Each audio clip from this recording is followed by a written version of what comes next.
سلام كبراتن كبراننا قدم عز سلامتاي يقرب بمقصال ابتا بامه جميريا زلو زنبركو زمدناتات قدم ويكا معدوتات تمرتات بزعبا خب مصحفنا يبي ولد اب اندينيرو حجي ابتي ناي مصحفنا يبي ولد اب زعباتي زمدناتات ناي ባህለ ሓበሻን ባህለ ዓረብን ኣብኡ ዘስፈርዎ ነይሮም መቸን ከምቲ ዝበልክዎ እቶም ኣብ ድሕረትና ተሰሪቶም ኣብ መከራ ውግእን መከራን ዘንብሩና ዘለዉ ስደትን ሃይማኖትን እንዳዊ ስነልቦናን ካብቲ ወይ ከዓ ኣብቲ ድሕረትና ተሰሪቶም እየ ዝብል ዘለኹ እቲ ካብዞም ክልተ ድማ ኣነ ቀዳማይ ስርዖቲ ዝኸፍአ እቲ ኣውራጃዊ እንዳዊ ዝርኢ እዩ ብድሕሪኡ ድማ እቲ ካልኣይ ድማ እቲ ሃይማኖታዊ ከምቲ ሓደ ህዝቢ ክንሱ ኣነ ደቅስቶ እንዳበለ ዝፈላሊ ትውራጃ ከምኡ ድማ እቲ ዝመስለመ ኣካል ናይ ሓበሻ ከዓ ዓረብ ክመስል እንዳደለየ ከብኡ መንፈሱ ስለዝምላእ እሱ ድማ ተኻልኣይ እዩ ስለዚ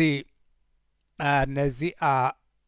ወይ ከዓ ድማ ኣብታ ናይ ኣቦይ ወልዲ ኣብ እንታይ እዮም ኢሎም ነይሮም ሽዑኡ እቲ ናይ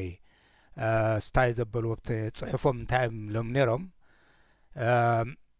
ሕብረት ወይ አንድነት ከይተረኽበ ከሎስ ንውሽጣዊ ህውከት ዝኸውን ብዙሕ ዝዛረቡ ኣለዉ ዝበዝሑ ካብኣቶም ድማ እቶም ቅድሚ ሎሚ ንሃገርና ህውከት ዘእተውላ ብጸላኢ እውን ዘግዝእዋ ሓደስቲ ምእመናን እዮም ሓደስቲ ምእመናን እዮም ወይ ከዓ ድማ ሙሲንገር እውን ኢልዎ ነይሩ እቲ ሃይማኖት ምስልምናሲ ኣብቲ ናይ ኩዶ ፈላስሲ ነዊሕ ዕድመ ከም ዘይነበሮስ ይፍለጥ እዩ ድበሎ ምስቲ ናይ ሓበሻ ክወዳደር ከሎ ብፍላይ ኣበ ወልደ ኣብ ድማ ነዚ ናይ ሙሲንገር ቃል በታ ሓድሽ ዝብል ቃል ናይ ቀደም ጥንታውነት ዘይነብሮ ምዃኑ ይገልጽዎ ሕጂ እቲ ዘለዎም ኣቕዋም ድማ እቶም ዝመስሎሙ ድማ ንሃገሮም ወይ ከዓ ከምቲ ገርሃርድ ካልኦት እውን ዝብልዎ ካልኦት ብዙሓት ዝብልዎ እቶም ዝመስሎሙሲ ነታ ዓደቦኦምሲ ምስቶም ጓኖታ ሰላም ኣዕራብ ኮይኖም እዮም ዝወግእዋ ወገኖም ኮይኖም ዝርከብ ብጭብጢ እውን ከምኡ እዮም በዚ ምኽንያት እዮም ህውከት ዘእተውላ ብጸላኢ እውን ዘግዝእዋ ሓደስቲ ምእመናን እዮም ዝብሉ ዘለዉ ከምታ ዝብልዋ ናይ ብሓቂ ሓቂ እያ በታ ዝብልዋ ዘለዉ ግናኸ ሃገርናስ እቲ ቅድሚ ሎሚ ዘሕለፈቶ ዕግርግርን ህውከትን ማእኸላ እሞ ነቲ ኣብ ውሽጣ ዘሎ ሽግር ክትፈትሕ ክትቀዳደም ይግባኣ እብሉ ነቲ ሰላም ግን ኣዝዮም ደልይዎ ከም ዘለዉ ግን እዞም ኣውራጃውያን እዚኦም ከለዉ ድማ ናብዚ ክትሰግር ኣይትኽእልና እቲ ናይ ኣውራጃ ትርጉም ኣልቦ እቲ ዝኸፍአ በዚ ኸ እቲ ዝኸፍአ ዝብሎ ኣነ እቲ ናይ ኣውራጃ ምፍልላይ ነዚ ዝበርትዐ ደኣ ነገር ደኣ ሓቢርና ንጋደሉ እዮም ነይሮም ሽዑ ኣቦይ ወልዳብ ብዛዕባ ፍቕሪ ሃገርን ብዛዕባ ዝምልከት ሓደ ብዛዕባ ፍቕሪ ሃገርን ህዝብን ዝምልከት ሓደ ወተሃደር ናይ ዝኾነት ሰንደቕ ዕላማ ዘንበልብል እሙን ወተሃደር ክኸውን ኣይኽእልን ሕጂ እንታይ እዮም ዝብሉ ዘለዉ እንድሕር ሓበሻ ክንስኻ መበቆልካ ሓበሻ ከሎ ስለ ዝመስሎም ኢልካስ ስለ ዝመስሎም ኢልካስ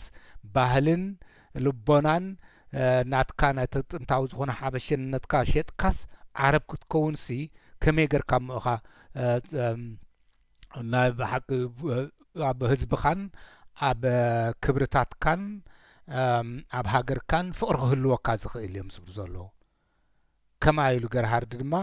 ነቲ ኣብ ሃገሮም ዘሎ ፍቕሪ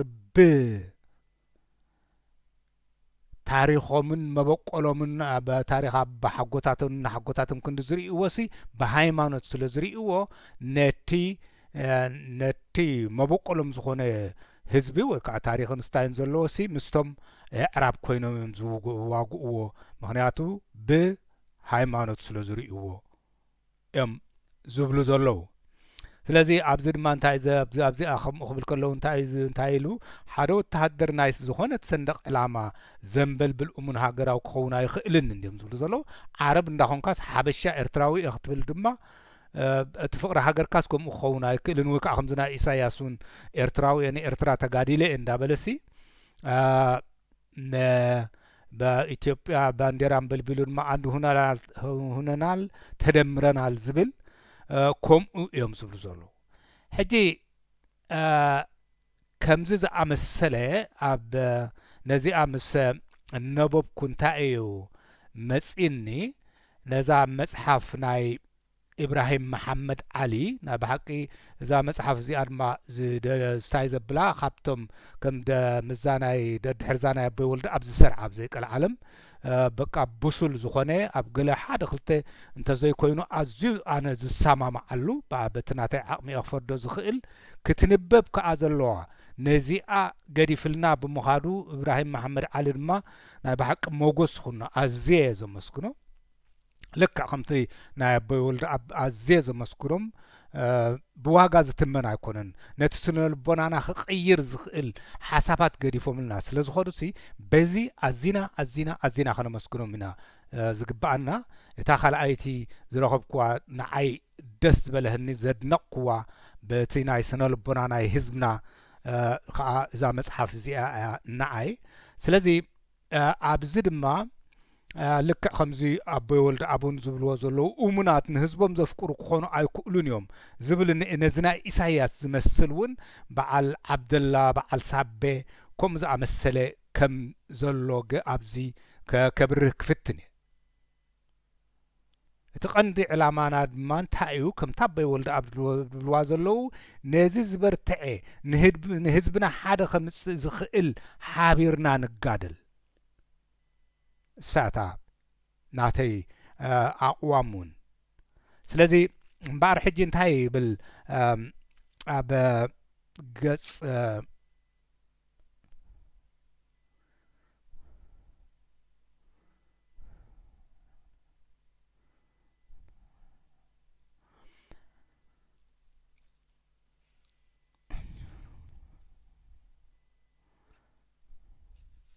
ኣብ ገጽ ጽንሑን እስከ ሓንሳብ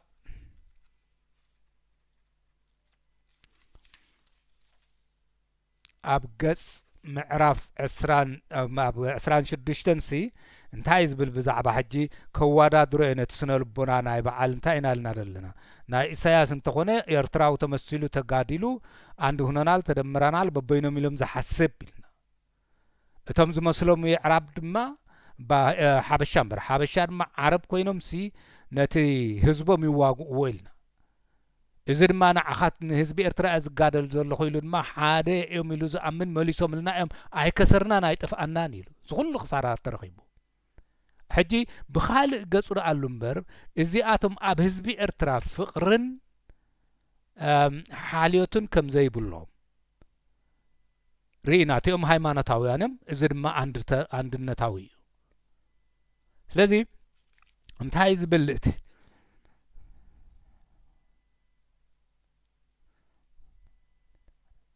እንታይ ዝብሎ ብዛዕባ ሳልሕ ሳቤ ክብል ከሎ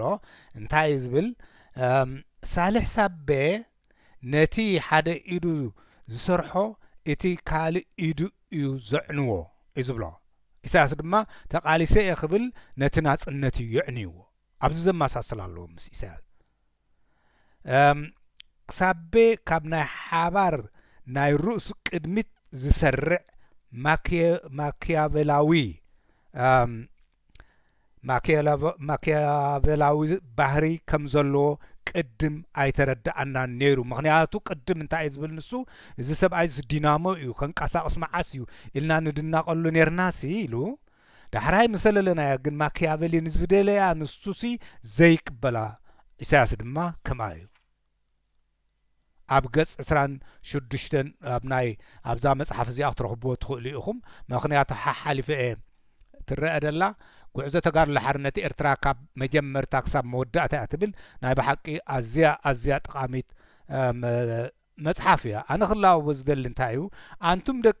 ኣንታ ወዲ ግዜ ኣንቱም ንሕጂውን ጽልዋ ዘለኩም ኣብቲ እዋን እቲ በዓል ኢሳያስ በዓል ዓብደላ እዮም ነይሮም በዓል ኢሳያስ ርኢና ሚናና ሓንቲ ቤት ትምህርቲ እኳ ዝዓጽው እዮም በዓል ዓብደላ ድማ ካብኡ ዘይሓይሽ እዩ ነቲ መጽሓፍቲ ናይ ትግረ ዘንደደ እዩ ዝበሃል ምክንያቱ ዓረብ ክገብራ ስለ ዝደለየ ነቲ ኤርትራ ከምኡ ዝኣመሰሉ ካብ ኣንቱም ደቂ ግዜ ድማ ከምኦም ከይትኾኑ ወይ ከዓ ኣንታ ሓይሊ ዘለካ ሓፋሽ ዲና ክንብሎ መንእሰይ ሓይሊ ዘለካ ድማ ከምኦም ዝኣመሰለ ከም በዓል ዓብደላ ከም በዓል ኢሳያስ ከም በዓል ሳቤ ከይተጉልሕ እቲ እሱይቲ ክኸውን ደለዎ እቶም መምህራን ትበሃሉ ናታትኩም ቃላት ከድነቕን ንስኻትኩም ብዘይ በኣኻትኩም ሃገር ከም ዘይትኸውን ዘይኮነሲ መጻሕፍቲ እንዳምጻእኹም እዚ መጽሓፍ እዚ ንበብ እሞ ኣተሓሳስባኻ ሓፍ ክብል እዩ በሉ ካብ ተረፈ ንስኻትኩም ጥራሕ በብርበልኩሞ እንድሕር ደኣ ኮይኑ በዓል ኢሳያስ በዓል ዓብደላ መዓትዮም ክኽእሉ ንበይኑ ኸንብብ ድሓድር ኢሳያስ እንዳበልካ ዝግበር ናይ ኣድንቖት ከም ትበይ ወልዲ ኣቡን ዝበልዎ ንተድንቑዎም ኣይተምረፁ ንዘገልግልኹም ደኣ እምበር ጐይታይ ከምኦም የለን ትብልዎም ኣይትምረፁ ደግን ዝኾኑ ደኣ እምበር ምዕሩያት ሓቀኛታት ትኺሎም ብሕጊ ብሚዛን ዝኸዱ ደኣ እምበር ንዕኦም ድማ ደግፍዎም ስለዚ ኣንቱም ደቂ ግዜ ኣብ ሜድያ እንዳመጻእኹም ህዝቢ በቃ ከምኡ የለን ገለን እንተበለኩም ኣንታ ህዝቢ ጽባሕ ኢሳያስ ዓብደላ ክትፈጥር ኢኻ ተጠንቀቕ ለቦዋ ነቶም ከምኡ ትብሉ ድማ ከምቲ ሙሲንገር ዝበሎ ንሕና ንዓለም ዓብሊልናያ ዘለና ብፍልጠትና ጌርና መጽሓፍ ትበሃል ሕስርቲ ዝኾነ ድኻውን ክገዝኣ ዝኽእል ጌርና ብኡ ፍልጠት ስለ ዘቕሰምናዮ እዩ እምበር መሳፍንቲ ደኣ ነይሮም እንዲዮም ሽዑ ካህናት ነይሮም እንዲዮም ዝዛረቡ ዝምህሩ ስለዚ ነቲ ህዝቢ ክመሃር እንድሕር ደኣ ደሊኹሞ ክነቅሕ እንድሕር ደኣ ደሊኹሞ ኣብ ሓደ ኣብ ክልተ ሰባት ዘይውከል ክኸውን እንድሕር ደኣ ደሊኹሞ ከምዚ ናይ ትራም ሕጂ ዝጅምር ዘሎ ምንቅስቓስ እቲ ህዝቢ ከምኡ ክንቀሳቐስ እንድሕር ደኣ ትደልይዎ ኾንኩም መጻሕፍቲ ክነብብን ክመሃርን ከም ዘለዎ ቅድም መዓድዎ ካብኡ ተረፈ ግን ነቲ ከም ናይ በዓል ኢሳያስ ናይ ዓብደላ ናይ ሳቤ ንምጉላሕ ምንም ዓይነት ጠጠው ዘብሎ የለን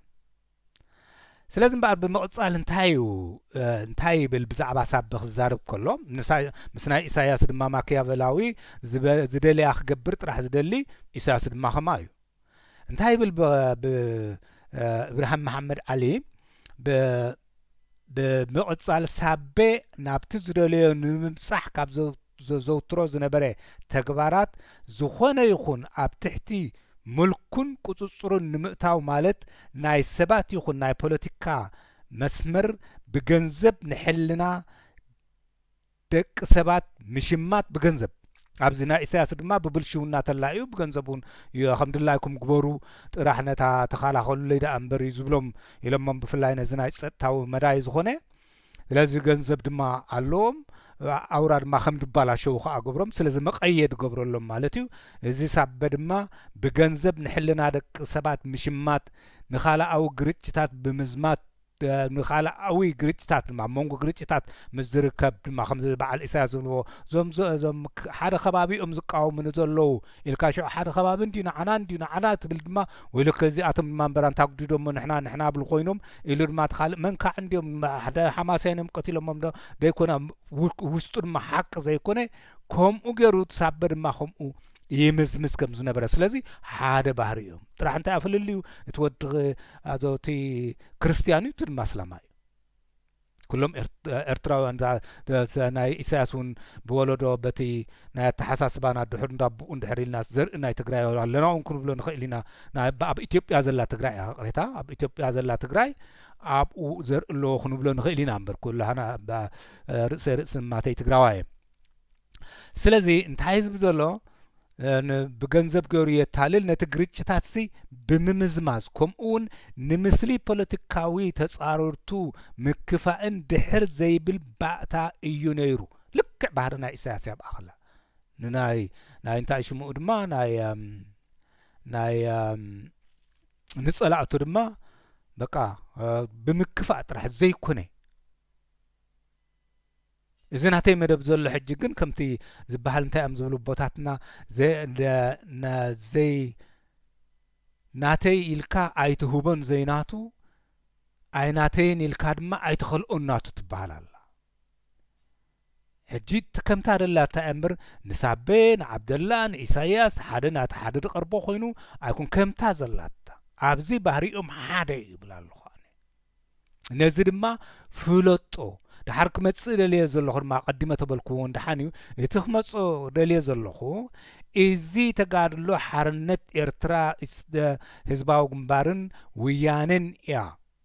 እዮም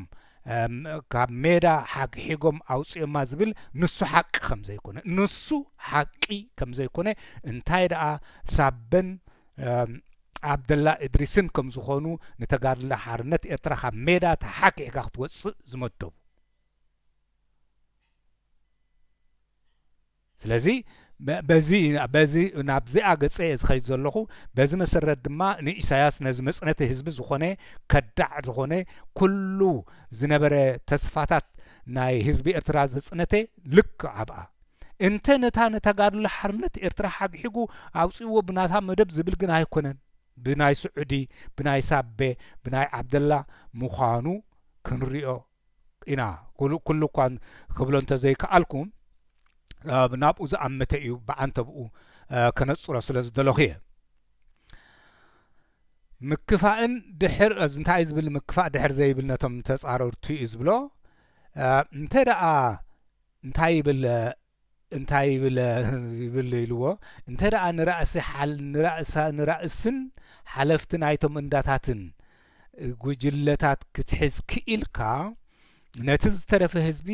ካልእ ክትቋጻጸሮ ትኽእል ኢኻ ይብል ነይሩ ሳብ ከመያ በዓል ራእሲ ድራር ድማ ንዓና ትሒዝኩም ስና ኣኮሎ ጉዛይ ክንሕዘልኩም ኢና ማለትም ግን ራእሲ ዶ መን ጸጋይ ድማ እንታይ ድበለ ከንቲባ ዶ ገለ ድዮም ዝበሃሉ ዝነበሩ ከምኣ እዩ ድብል ደሎ በቃ ንወከልቲ ናይ ኣኮሎ ጉዛይ ኮይኖም እዮም መጽኦም ንዓእዛ ኸይራ ንብሓፂሩ ሳብ እንታይ ዝበሎ ነቶም ራእስታት ናይ ሓደ ህዝቢ ከምኡ ድማ ናይቶም እንዳታት ኣውራታት እንድሕር ዳ ሒዝካሲ ናይቶም ጉጅለታት ሲ ነቲ ካልእ ዝተረፈ ህዝቢ ወይ ከዓ ወይ ካልእ ክትቋጻጸሮ ትኽእል ኢኻ ይብል ነይሩ ሓደ እዋን ዓብደላ እድሪስ እንታይ ገይሩ ብለሎ ሕጂ ሓደ እዋን ብዓብደላ እድሪስን ብተስፋይን ተኽልን ዝምራሕ ናይ ሃገራዊ ናብ ሃገራት ኣዕራብ ክበጽሕ ምስከደ ሳቤ ገንዘብ ከፊሉ ተጠሊፎም ጥራይ እግሮም ናብ ዶብ ከም ዝድርበዩ ከም ዝገበረ ንሃገራት ኣዕራብ ዓብደላ ምስ በዓል መልአከ ተኽለ ድዩ ዝበሎ ሓቀይ ምስ ተስፋይ ተኽለ ዳቐለታ ምስ ተስፋይ ተኽለ ዘለዎ ከይዶም ንሃገራት ኣዕራብሲ እንታይ ገይርዎም ንሓደ ክፍል ኣቢሉ ናይ ጸጥታ መሳሊ ጥራይ እግረንሲ ኣብቲ ዶብ ናይታ ሃገር ደርብዮን ጓሓፈን ኢሉስ ጥራይ እግሮም ገይሩስ ኣብኡ ገሒፍዎም ከይዱ እዚ ግብሪ ናይ በዓል ኢሳያስ ምናልባሽ መቐተለካ ዳኣ ድኸውን ኢሳያስ እምበር ኣብ ወፃኢ ኮይኑ እምበር ኣብ ዓዱ እንታይ ምገበረ ስታይ ንፈልጦ የብልናን እንታይ ይብል ካብቲ ደስ ዘበለን ብዛ መጽሓፍ ዛ ናይ ኢብራሂም መሐመድ ዓሊ ዘላ ድማ ሓቅነት ዘለዎ ከምዚ ናይ በዓል ኣቦይ ወልደ ኣብ ናይ በዓል ገረሃርድ ናይ በዓል ምስንገር ከም በዓል ቤል ወዘተረፈ ነቲ ኣብቲ ዝምድናታት ኣብቶም ባህልታት ናይ ሓበሻን ናይ ዓረብን ዘሎ ተጋድሎ ሓርነት ኤርትራ ኣብ መንጎ ኣስላምን ክርስትያንን ናብ ሙሉእ ሃገራዊ ሓድነት ከምጽእ ብዘይምኽኣሉ ፈሺል እዩ እብል ኣብ ገጽ 4 ስለዛ መጽሓፍ እዚኣ ከመይ ዘመሰለት መጽሓፍ እያ ኣንቱም ኣብ መድያ ወወፂእኩም እቲ ዛረቡን ተብሉን ዘለዉ ድማ ጠቐምቲ ዝበልኩሞም መጽሓፍቲ እንድሕሪ ደኣ ንህዝቢ ተመሃሩ ኣንብቡ እንተዘይልኩም በቃ እታ ናትኩም ፍልጠት ብኣኻትኩም ተደሪቱ ንዓኻትኩም ከድንቕ ጥራሕ ይኮፍ ኣብኣ ይጠጠው ክብል እዚ ድማ ጎዳኢ እዩ ስለዚ ዛ ናይ ኢብራሂም መሐመድ ዓሊ ካብ መጀመርታ ክሳብ መወዳእታ እንታይ ተጋድሎ ሓርነት ኤርትራ ትብል እንተነበብኩማ ናይ ብሓቂ ጽብቕቲኣ ነቲ ዝምድናታት ናይቲ ሕብረተሰብና ከተክፍሖ እትኽእል እያ እንታይ ዝብል እምበኣር ርኢና ኣለና ተጋድሎ ሓርነት ኤርትራ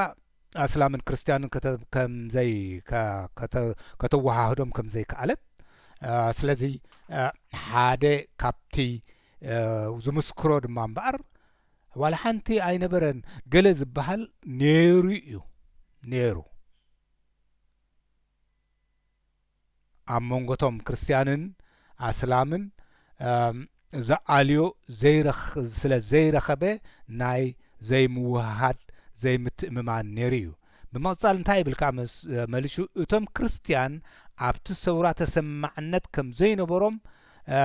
ዝብል ኣሎ ብገጽ 42 ክትነብዋ ትኽእሉ ኢኹም ምክንያቱ ይጓነዩ ነይሮም ኖርማል እዩ ኣዚ ሕጂ እስላም ስለ ዝኾኑ ከምዚ ገይሮም ኣይኮንኩን ድብል ዘለኹ እቲ ስነ ልቦና ኣብቲ ዓቕሚ ናይቲ ሕብረተሰብቲ ከምኡ እንተኾነ እሞ ምስ ናይ ኢትዮጵያ ተሓሒዞም ክርስቲያን እንዲያ ከም ዝተገብረካ ዘላ እንትትባህለ ንዕኦም ኣይኮንኩን ዝሕዩ ዘሎም ኣነ ነቶም ኤሊት ንበዓል ሳቤ ንበዓል ዓብደላ እየ ዝብል ዘለኹ እምበር ነቲ ማንም ተጋዳላይ ይሳይ ዓቕሙ ኣነ እውን ምናልባሽ ከምኡ ገበርኩ ነይረኹ እቲ ኣብ ካልእ ድማ እንታይ ይብል እቲ ንኢሳያስ ኣፈወርቂ ህይወት ሂቡ ዘሐየሎ ሳዕቤን ናይቲ ትርጉም ዘይብሉ ግርጭታት ኣብ መንጎ መራሕቲ እስላም ዝነበረ ብፍላይ ድማ ኣብቲ ቀልቢ ዘይብሉ ጥሙሓት ናይ ሳበ እዩ እዚ ክብል ከለኹ እቲ ኣውራጃዊ ዝያዳ እዩ ኣብቶም ናይ ከበሳታት ዝጐልሕ ኮይኑ እምበር ኣብቶም መታሕቲ እውን ኣሎ ኣብዚ መጽሓፍ ክርአ ዝከኣል እዩ ክሳብ የዋግኦም የቃታትሎም ወይ ከዓ የጫዋዊዮም በዓል ዑበሊ እንዲዮም ገለ ዝበሎም ብፍላይ ጨዊኡ ከም ዝነበሩ እዩ ዘረድኣካ ሳበውን ምስኡ ዝተታሓዘን ቸምበ ይብሎ ነበረ ንመንሽሙ ነዚ ናይ ባርካ ዝነበረ ኣደነው ሽሙ ረሲዐ ኣብ ግብፂ ዝነበረ ካብ ሓደኦም ናይ ባርካ ሓላፊ ዝነበረ ንዑ እንታይ ቸምቦ ብሎ ነይሩ ይብል እንዳበለ ዝጽሓፎ ኣሎ ስለዚ ብምቕጻል ባህሪ ናይ ሳቤ ኣስፊርዎ ዘሎ ሳቤ ንዝኾነ ምፍንጫል ክምውሎን ከተባብዖን ድልው ምዃኑ ተመክሮታት ብጋህዲ ዝምስክርዎ እዮም ኢሳያስ ድማ ከምኣ ዝገብር ብዙሕ ምስ ናይ ኢሳያስ ዘመሳስል ኣለዎ ሳቤ ስለዚ በዚ እምበኣር ንኢሳያስ ጥራሕ ክንነቅፍ የብልናን ናይ ሳቤ ድማ ክርስሳዕ የብሉን እኳ ደኣ ንኢሳያስ ዝፈጠረስ ብለና ኣሎ ሕጂ ነስተውዕል ሕጂ ንኢሳያስ ዝፈጠረሲ እቲ ኣብ መንጎ እቶም እስላም ዝነበረ ብፍላይ ድማ ዘይምርድዳ እንታይ ዋላ ክደግማ እቲ ንኢሳያስ ኣፈወርቂ ህይወት ሂቡ ዝሐየሎ ሳዕቤን ናይቲ ትርጉም ዘይብሉ ግርጭታት ኣብ መንጎ መራሕቲ እስላምን ብፍላይ ድማ እቲ መዕቆብ እቲ ቀልቢ ዘይብሉ ጥሙሓት ናይ ሳቤ እዩ ስለዚ እዚ ይፈጢርዎ ንኢሳያስ ኣብኡ ምስከደ ድማ እዞም ሕጂ ኣርካናት ዶ ገለ ዝበሃሉ በዓል ጴጥሮስ ሰሎሞን እዮም በዓል ድሩዕ ድዮም በዓል ውጭ ድዮም በዓል ስብሓት እዮም ወዘተረፈ እሳቶም እዮም በዚ እምበኣር ኣነ ይፈትዎ ኢልካ ኣይትህቦን ዘይናቱ ይጸልኦ ኢልካ ኣይትኸልኦናቱ ንኩሉ ገበን ንኢሳያስ ጥራሕ ከንሰኩሞ የብልና ሓቂ እያ ክትመጽእ ዘለና ብሓቂ ከምታ ዘላታ ተዘይምፂናያ ድማ ስለዚ በዓል ሳቤ بخلا بهلا بعد سبب على عبد الله بتقمين أي حبرة سب إرتراخ طريقه خلها بمنم عينت كاب إساياس أحيشنا مهني أعتسي أنت نقص ولده تتنقق لك ኢትዮጵያስ ሕስምቲ ኣደርገ ሕስም ያ መንግስቱ ጨካኒ ተባሂልና ተወፁ ካብኡ ዝገደደ ይኮንና ነእቲና ዘለና ኣምፂና ዘለና ሕጂ እውን ተጠንቀቕ ኣይከውን እዩ ዝተረድኦን ዝተወድኦን ኔቨር ኤቨር እታ ዝተረድኦ ኣጸቢቕካ ትዛብልካ ሕሰበላ ተማያየጠላ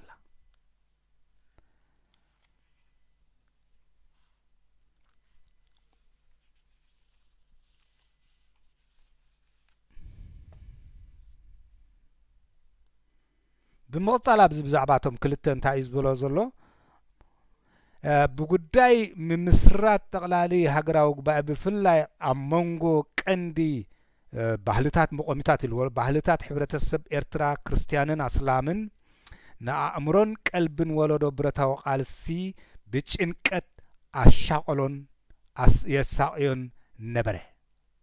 ከምኡ ነቲ ኩነታት ናይ ኣብ ተጋድሎ ሓርነት ኤርትራ ዝነበረ ይዝገልጽ ዘሎ ስለዚ ሓንቲ ነበረን ውሁድ ነይሩ ተጋድሎ ሓርነት ኤርትራ ሳትበልጽ ነራ ጥራሕ ግዜ እዩ ዘይተረኽበ እምበር ዓብደላይ መሓሸ ሳበይ መሓሸ ልክዕ ከምታ ኢሳያስ ካብ ኢትዮጵያ ዘይሓሸ ጥራሕ ትፍልልዩ ከብትኻሲ ዝብኢ ሳሕል ደብላ ዓየን ዝብኢ ባርካ ወይስ ዝብኢ ኢትዮጵያ ተተበሊዐን ተበሊዐን ተተጨኩይኑ ድማ ተጨኩይኑ ብምቕጻል እንታይ ይብል ናይ ብሓቅዛ መጽሓፍ እዚኣ ፈትያ ዘለኹ ብሙዙን ዝኾነ ብሓቂ ብዘይ ስምዒት ክብሎ ስለ ዝብል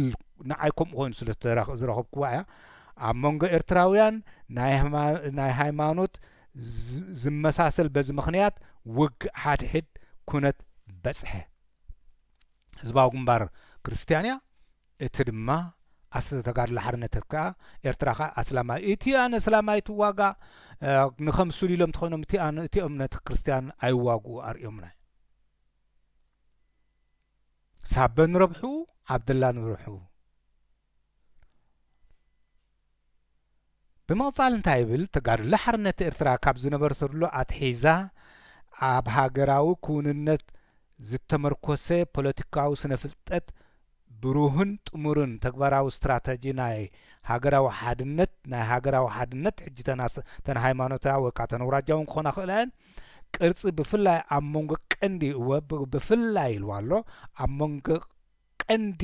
ሕብረተሰብ ኤርትራ ኣስላምን ክርስቲያን ምውህሃድን ስኒትን ዘሰነዮ ኣገባብ ጉዕዞ ዘይምፍጣርን ዘይምኽታልን ድኽመታ ነይሩ ድኽመታ እዩ ነይሩ ስለዚ ነዚ ነኳማሳዓዮ ካብዚ ክንወፅእ እቲ ናይ ኣውራጃ ኢለ እንዴት ናይ ኣውራጃ ቅድሚ እዚኣ ስርዓእነ ኣውራጃ እታ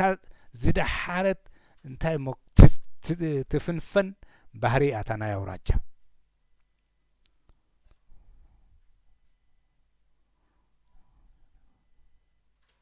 ሕጂ በዚ ምኽንያት ኣብቲ ናይ ክርስቲያን ምውጋእ ዝመስል ኣንፈት ወሰደ ዝበሎ እንድዩ ኣብዚ እንታይ ኢሉ ኣሎ ሓው እድሪስ መሓመድ ዓሊ ቅረታስከ ኢብራሂም መሐመድ ዓሊ ወሓቀ ኢብራሂም መሐመድ ዓሊ ሓው እድሪስ መሐመድ ዓሊ እንታይ ኢሉ ኣሎ እዚ ኩነታት እዚ ንብዙሓት ክርስቲያን ዜጋታት ኣብ ከበሳን ላዕላይ ጋሽን ንህወቶምን ገጠራቶምን ንምክልኻል ክብሉ ናብ ዓንኬል ጎባጢ ስርዓት ክኣትዉ ብረት ክዓጥቁ ዝደፋፍአ ምኽንያት እዩ ነይሩ ሓቂ ከምዚኦም ዝኣመሰሉ ብሉጻት መጽሓፍቲ ዝጸሓፍዎም ክነቦም ነዚኦም ዝጸሓፉ ድማ ከነመስግኖም ንበዓል ድሪስ መሐመድ ዓሊ ንበዓል ኢብራሂም መሐመድ ዓሊ ማለት ኢብራሂም መሐመድ ዓሊ ንበዓል ኣቦይ ወልደ ኣብ ከነመስግኖም እዩ ዝግባአና እወ ኣንቱም ናይ ግዜ ትንቀሳቀሱ ዘለኹም ድማ ንገሩ ምኸሩ መሃሩ ጥራሕ ንስኻትኩም ካብ ዝረኸብኩም ሓበሬታ መጺእኩም ብኣኻትኩም ክንድነቕ ጌርኩምና ኣይትኸይዱ እቲ ተሓሳስባ እቲ ስነ ልቦና ማዕሪኹም ክንስራዕ ክትገብሩና ኣለኩም ሙሲንገር ኢልና እዩ ዘይተማህረ ነየድሕን ዘይተወቕረ ነየጥሕን እውን ተባሂሉ እዩ ልክዕ እንድሕር ዳኣ ምሁር ብተበላፂ ኮይኑ ሕጂካ ንዳህያ እዩ ዝኸይድ ከም ዞም ናይ ጉጅለ ሳሕል ወይ ከዓ ከም በዓል ሳበ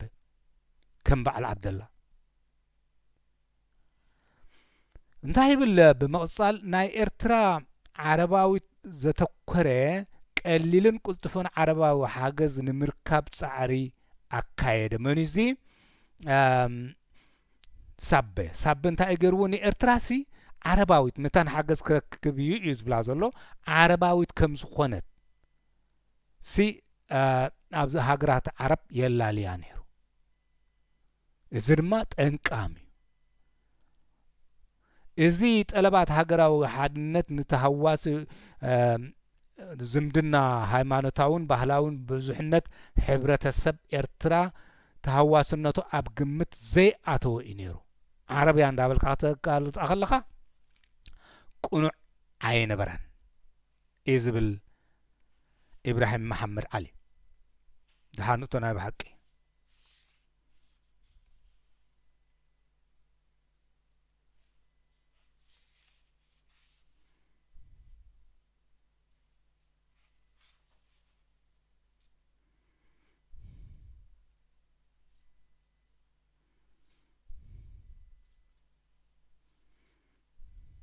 ريتا حنسب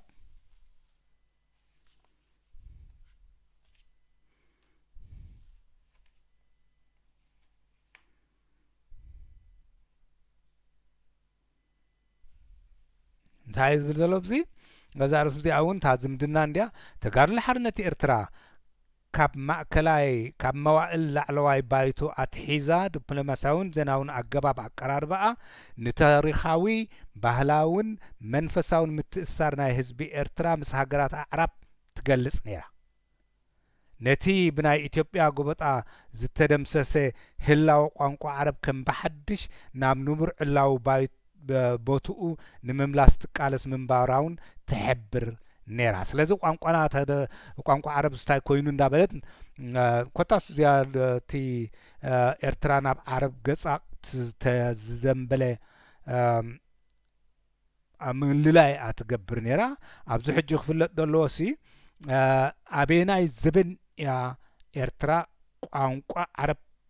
ትመሃር ነራ ንዝብል ብጀካ ሕጂ ሓደ ክልተ ኣብ ቁርኣን እኳ ኣብዚ ትምህርቲ ይመሃሩ ነሮም ቋንቋ ዓረብ እኳ ከምዚ ይመሃር ነሩ ዝበሃል የለን ከም ሃገራዊ ቋንቋ ዓረብ ቅድሚ እዚ ናይ ኢትዮጵያ ምዃና ኣነ ኣይዝከረንን ክኸውን እውን ይኽእል ኢለ ኣይኣምንን እየ ስለዚ ኣብ ከምዚኣ ዝኣመሰለት እንታይ ማለቱ ምዃኑ ሓው ኢብራሂም ዓሊ እንድዒ ዝኾነ ኮይኑ ግን እቲ ኣገዳሲ ዘሎ እቲ ነታ ኤርትራሲ ከም ዓረባዊት ገይሮም ta ሰውራሲ ከም ዓረባዊት ገይሩ ኸታል ቃልዓ ከም ዝነበረ ምክንያቱ ሓደ ተማሃራይ ሓደ እዋን ኣብ ደንከል መፅኡ ካብ ኢራቅ ኤርትራውሲ እታ ሓንቲ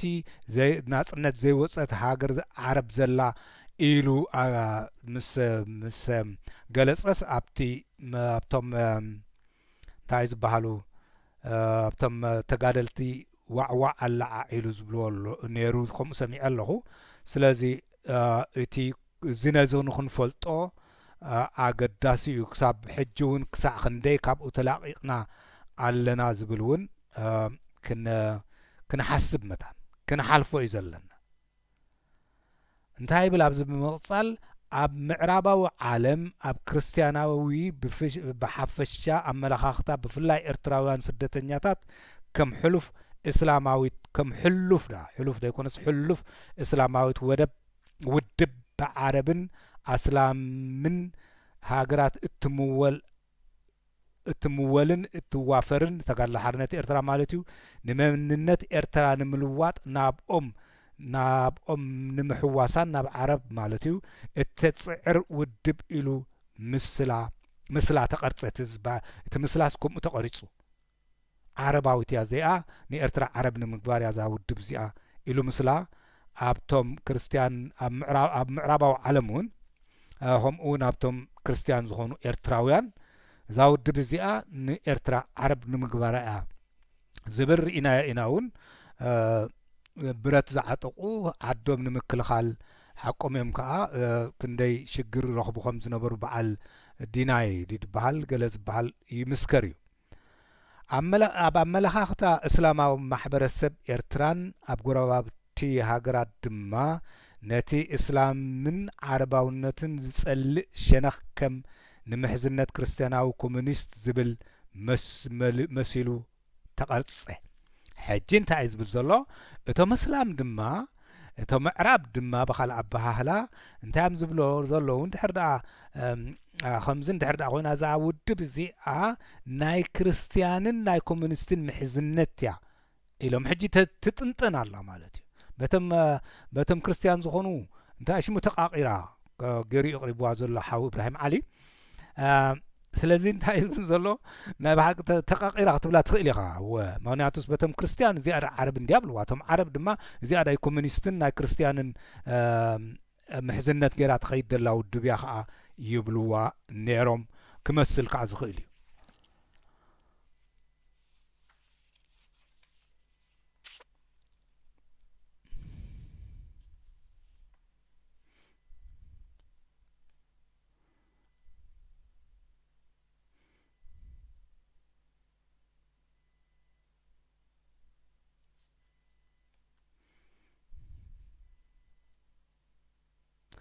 ኣብዚ ኣብ ናይ ጥቅምቲ ስምምዕ ዝተገብረ ብዛዕባኡ ኣብዚ ዝተጻሕፈሎ ኣብኡ ድማ ምጥልላማት ከም ዘጋጠመ ኣብዚ ስታይ ዘበለሎ ሕጂ ኣብኡ ምስ ተሰማምዑ እንታይ ይብል ኣሎ ሓው ኢብራሂም መሓመድ ዓሊ ተጋድሎ ሓርነት ኤርትራ ብመሰረት ትስምምዕ ጉቡኣታ እንድሕር ነቲ ስምምዕ ገለ ዝድለ ኮይኑ ኣንታ ክትሰምዕ ዘለኻ ሰብ መጽሓፍቲ ንብብ ነዚ መጽሓፍ ዝንበቦ ካልኦት ንበብ ብሓፂሩ ኣነተን ኣድላይ ኮይነን ዝተሰማዓኒ ብፍላይ ከዓ ነቲ ዝምድና ናይቶም ክልተ ባህልታትን ባህሪ ናይቶም ኤሊት ናይተን ኣብቲ ቃልሲ ዝነበሩን እየ ዘዋዳድር ዘለኹ ብመሰረት እቲ ጽሑፍ እየ ከዓ እሱ ድማ ኣውራ ዘዋዳድርም ዘለኹ ዓብደላ ልክዕ ኢሳያስ ናይ ተጋድሎ ሓርነት ኤርትራ ከም ዝነበረ ሳበ ድማ ምስ ዝጠዓሞ ኣብዚ ዘለወላ እዋን በቃ ናይ ኣርሓታቱ ኮይኑ ማኪያቬሊ ስርዓስታይ ከም ዝነበሮ ብከምዚ ኣገባብ ድማ ካብ ኢሳያስ ከም ዘይሓይሽ ክልቲኦም ካብ ኢሳያስ ከም ዘይሕሹ ንኢሳያስ ጥራሕ ምልጋብ እንታይ ሽሙ የብለን ዋላ እዚ ውሪድና ዘለውን ንኢሳያስ ጥራሕ ዘይኮነ ኩሎም ድርዖም ጴጥሮሶም ስባሓቶም ወዘተረፈኦም እዮም ዝሕተትሉ ሳ ዝብል ዘለኹ ብከምዚ እንተሪኢናዮ ጥራሕ ኢና እምበር ኢሳያስ ጥራሕ ይፀላኢና ኢሳያስ ሳበኸ ኢሳያስ ጥራሕ ይፀላኢና ዓብደላኸ ኢሳያስ ይፀላኢና ኢሳያስ ብዝኩሉ እንታይ ዝበላ እዚ ያ ገርህታት ኮይኖም ገርህታት ገርህ ምኽመርሓና የብልና ኣይግብኦን እዩ ክንምርምሮ ኣለና ለባም ዝኾነ ክንፈልጥ ክንክእል እምበር ብገርህ ዝብል እቲ ድኽመታቶም ክንሽፍኖ የብልና ካብዚ ክንላዕ ስለዚ እንታይ ዝብል ዘሎ ብዚ ብመሰረት እቲ ስምምዕ ተጋድሎ ሓርነት ኤርትራ ጉባኣታ ንምምላእ እቲ ዝድለ ሓይልታት ብተጋዳላይ ገብራይ ተወልደ መራሕ ብሪጌድ ኣባል ሰውራዊት ባይቶ ዝምራሕ ኣብቲ እቲ ሓደ ሸነኽ ዝጠልቦ ብልክዕ ኣብቲ ምስ ዶብ ሱዳን ዘዳውብ ጎቦታት ዓራግ ዓረደ ይብል ሕጂ እንታይ ማለት እዩ እዚ እንታይ እዮም ተሰማሚዖም ኣብዚኣ ነዚኣ ትምልከት እንታይ ኢሉ ነይሩ ሓደ ልኡኽ ናይ ህዝባዊ ግንባር ሲ ጥቅምቲ ምስ ተገብረ ንዑ ንሳሕል ድማ ኣብቲ ጎንና ኾንኩም ኣብቲ ጥቃና ኾንኩም ስዕረዱ ኢሎሞም ነይሮም ሕጂ በዚ ምክንያት ተጋድሎ ሓርነት ኤርትራ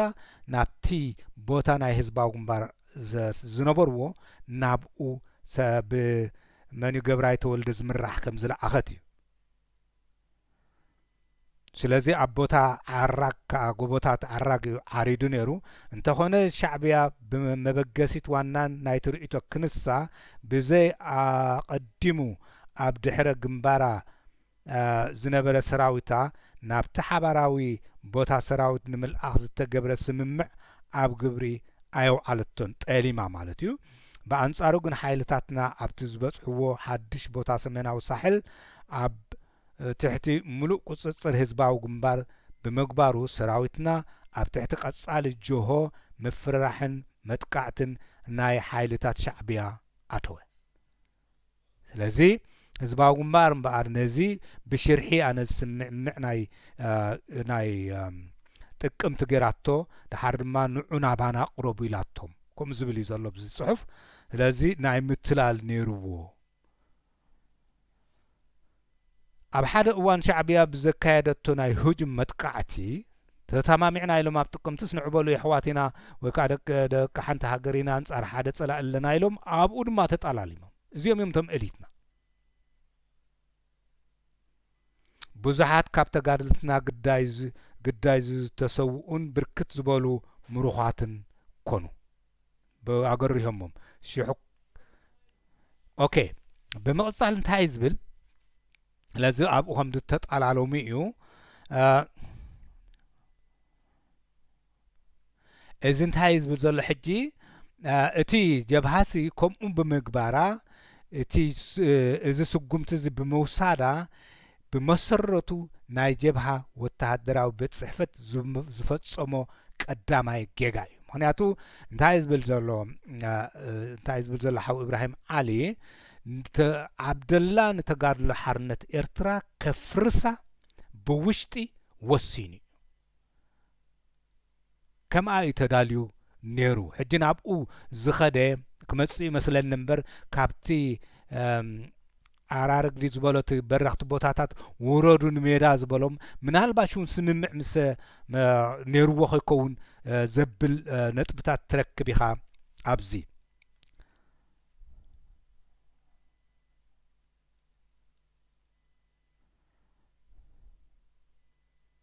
እንታይ ዝብል ዘሎ ሕጂ እምበኣር ኣብዚ ንህዝባዊ ግንባር ዝጠዓመላ ዝብሎ ዘሎ ካብቲ ዓራርግሲ ንሜዳ ውረዱ እንዲሉ ኣብ መሓላሊፉ ሰጊረያ ኸይኮን ምናልባሽ ዓብደላ እንታይ ይብል ኣሎ ብሰንኪ ድኽመት ኣመራርሓ ተጋድሎ ሓርነት ኤርትራ ብሰንኪ ድኽመት ወይስ ሸለልትነት ድማ ኣነ ይብል ኣለኹ ኣብ ልዕሊ እቲ ኣብ ሳሕል ሸለልትነት ክብል ከለኹ እቶም ኤሊት እዮም እቶም ወተሃደር ብምንም ዓይነት ኣፍልጦ የብሎምን ዝርዱ እዩ ኣብ ልዕሊ እቲ ኣብ ሳሕል ፋሕ ኢሉ ተዘርጊሑን ተገሊሉን ዝነበረ ኣውዳትና ኣብ መሰረት ድሕረ ግንባር ሓውሲ በርገሳዊ ትካላት ናይ ተጋድሎ ሓርነት ኣብ ሽንጥሮ ባርካ ዝነበረ ብሓደ ሸነኽ ወተሃደራዊ መራሕትና ከዓ ሰፊሕ በዓል ኣብ ምብዓል ብዋጋ ወተሃደራዊ ሓላፍነታን ጉባኣታን ዝዘንግዐት በቲ ካልእ ሸነኽ ተደማሚሩ ህዝባዊ ግንባር እንታይ ሓላፍነታት ዝዘንግዐት ህዝባዊ ግንባር ሃንደበታዊ መጥቃዕቲ ከተካይድ ዕድል ሃባ እዚ ስንፍና ናይታ ውድበይ ዝብላ ዘሎ ሓዊ ኢብራሂም መሓመድ ዓልወ ኣብዚ እዋን እዚ ገብራይ ተወልደ እቲ ዝኸደ መራሕና እቲ ኣብ ሳሕል ዝዓነወ ሓይልታት ካብ ፈለማ መጥቃዕቲ ጀሚሩ እዋን ኣትሒዙ ኣምሪሩ ዝጠርዐን ብተደጋጋሚ ሓገዝን መምርሕን ካብ ሓላፊ ወተሃደራዊ ቤት ጽሕፈት ክወሃቦ ዘቕርቦ ዝነበረ ሕቶታት ውፅኢት ኣልቦ ኮይኑ ተረፈ ከመይ ገይረ ሕጂ ዓብደላ ኢድሪስ እዚ ናይ ከምራሒ ናይ ሰውራ ክርእዮ ኣብ ሽግር ኣትዩ እንዳፈለጠ ከሎ ካብቲ በሪኽ ቦታታት ሜዳ ኣውሪድዎም ብትእዛዙ ኣብኡ ድማ እንዳተጎድአ ከሎ እቲ ሰራዊት ሲ ኣንታ ርድኡ ንባ ኣበየለ ኸ ኣንታ ዓብደላ መራሒ ናይ መከላኸሊ ሚኒስተር ተበለስ ጸማም እዝኑ ሃቦ እንታይ ክትብሎ ትኽእል ሕጂ ነዚ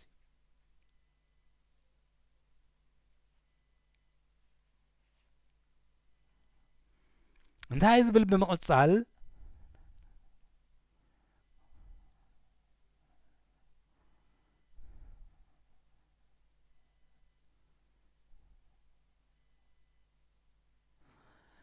ኣብቲ መኽፈቲ ኣኼባ ነይርዎም ኣሕመድ ናስር ኣብቲ ውግእ እንዳተገብረሰ ኣኼባ ነይርዎም ናስር ኣቦ ወንበር ፈጻሚ ሽማግለ ንግብፂ ናይ ምብጻሕ ዕድመ መልእኽቲ ካብ ግብፂ ከም ዝተቐበለን ግብፂ ወተሃደራዊ ሓገዛት ናይ ሜዳ ከቢድ ብረት ከም ሃውናትን ካልእ ክትሕግዝ እያ ዝብል ትጽቢት ከም ዘለዎ ነቲ ኣኼበኛ ሓበረ በቲ ይቁሽመዱሎ በዓል ዓብደላ ድማ ኣኼባ ብዛዕባ ናይ ግብፂ ይገብሩ ኣለዉ ቅድም ነቲ ህይወት ናይቲ ሰራዊቶም ናይቶም ተጋደልቲ ቅድሚት ዘይሰርሑ ዘይሓፍሩ ሕጂ ናይ መገሻ ሃውን ክትበንኣ ግብፂ እንዳበለ ኣቦ ወንበር መሓመድ ናስርካ ኣብዚ ከም ዝተዛረበ ብድሕሪ እዚ ነቲ ብጾት ዕውት ምእንቲ ክኸውን ነቲ ምብጻሕ ማለት ብድሕሪ እዚ እቲ ብጽሖት እቲ ምብጻሕ ዕውት ምእንቲ ክኸውን ኣሕመድ ከም ዝበሎ ዓብደላ እድሪስ ሓላፈ ወተሃደራዊ ጉዳያት ቤት ጽሕፈት ከም ምዃኑ መጠን ከሰንዮ ርእይቶ ኣቕረበ። ሕጂ ነስተብህል መከላኸሊ ሚኒስትር ዓብደላ እዩ። ኣብ ግዜ ውግእ ድማ በዓልዚ መኒሽ ተወልደ መኒሽ ምድበልናዮ እባ ገብራይ ተወልደዎ ገብራይ ተወልደ ድማ ሓገዝ ተወዳእና ሓገዝ ስደዱልና ኣበየለኹም ዳ ኣንቱም መራሕትና ክብል ከሎ ዝሰምዖ ይረኸበን ብለና ኣሎ። ሕጂ ስኮነልካ ተደልየ እዩ ኣየብልን ዶ ብውሕዱ ሕጂ ከምኡ ኢሉ ርእይቶ ድማ ሕጂ ክንዲ ኣብ ቅድመ ግንባር ከይዱ ነቲ ግንባር ዝኣልዮ ከም በዓል ጴጥሮስ ሰሎሙንሲ እሱ ግን ክገይሽ ዓብደላ ሕጂ ኣብ መጀመርታ ናይ ዝበዝሑ ኣባላት መልሲ ነቲ ምብጻሕ ዝጻረር ነበረ። ኣብዚ እዚ ብፍላይ ምስ ሻዕብያ ኣብ ብርቱዕ ውግእ ከለና ዓብደላ እድሪስ ሜዳ ገዲፉን ወጻኢ ንክኸይድ ኣይግባእን ዝብሉ ካብቶም መጀመርታ ነዚ ጉዳይ እዚ ዝተጻረረ ሓላፊ ጸጥታ ቤት ጽሕፈት መልኣክ ተኽለ ናይ ግድን ዓብደላ እድሪስ ነቲ ህንጸት ናይ ሰራዊት ዝቋጻጸርን ሓላፍነቱ ንዓመታት ዝኣክል ዝተሰከመን ከምኡ ድማ ንደኽመታትን ሓይልታትን ዝያዳ ልዕሊ ካልኦት ክፈልጥ ዝኽእል ብፍላይ እዚ ናይ ሕጂ ግጥምያ ምስ ፖለቲካዊ ስፍሓቱን ኣቕጣጭኡን ካብቲ ምስ ጸላኢ እንገብሮ ወተሃደራዊ ግጥምያ ዝኸፍአ ማለት እዩ ዝኽፍለ ብምዃኑ ዝኸፍአ ዝሓየለ ምዃኑ ክኸይድ የብሉን ክብል ርእይትኡ መምርሂ ኣቕረበ መልኣክ ተኽለ መንሽ ሓቀይ መንሽ ምዝበሎ ያ መልኣክ ተኽለ እያ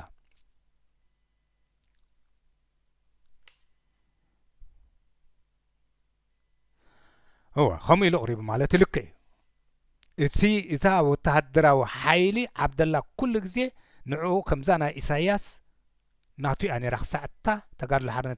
إرترا تفنتح بزيد ما حدا تمثال تحلاف النت حيلي زلات تابوتا نايبرت نخال إهبوا يفلتني بزخا مس إساياس زم مساسل الله اتلوخ بفلاي حلاف وتهدروا قدايات دحر مفتصام بالصحت بقطع كملس انت دا اخوينا عبد الله ادريس كاب ميدان وصا كخيد تسمامع خيفته مالت دحر قلطيف كات مص كونكا حراي يلو مالت انت خونا جين بلالو حراي كملس يلو انت خونا جن اتلوخ ابتي توسنو لغزي مالت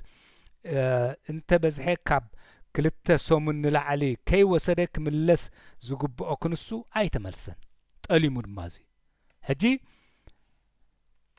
حسب عقمبار تبعال زي جبراي تولد زخدوه ناعو يحواتنا أخو ميلهم ببعال عبد الله ستاي تباهيلهم زخدو أبزن رأيه ناب حسب عقمبار زقربو تأليماتهم كاب عرق كاب بريخ بوتال ما عبد الله وردي لوم تتأليمهم حجر ما نخدحر خلتصو من مسيخ برت ستاي بيلخ مسيخ لوم تأليموهم أبي زلو تناي قداينا إساياس إساياسن ويانن ك لوغبوم زدل زلو زودقت فشلتناي تقار لحرنة إرترا بزي تيصلو إلكاس أي تخل الناتو زبل زلو عبزو قداي ودقت كندي عبدالله كالو أتنيوم ناي تقار لحرنة إرترا እኳደኣ በአንጻር እቲ ውሳኔ ናይቲ ኣኼባ ካብ መስከረም 1880 ክሳብ መጋቢት 1981 ንሽዱሽተ በንጻር ንሽዱሽተ ወርሒ ኣብ ወጻኢ ንክልተ ሰሙን ኢሉ ዝተኸደሲ ሓቀይ እንደ መስለኒ ንክልተ ሰሙን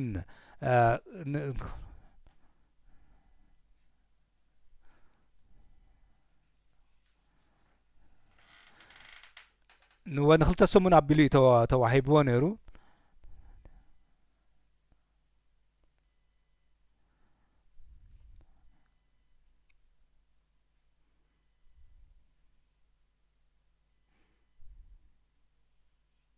ونخلت سمون عزو نخلت سمون نلعل كي وس كابس كلت سمون نلعل كي وس دخ ملس ندي وسكن شدش تسمون شدش تورح غيرو 6 ወርሒ ዝኣክልሲ ንሰራዊቱ ዝመርሖ ዘይብሉስ ከመይ ክርእዩ መራሒ መከላኸሊ ሚኒስትር ድኸውን ዓብደላ ስለዚ ኣብዚ ጉድ ኣሎ ባዕሉ እውን እቲ ዘሓው ኢብራሂም መሐመድ ዓሊ ስታይ ከብሎ እዩ ክገልጾ ማለት እዩ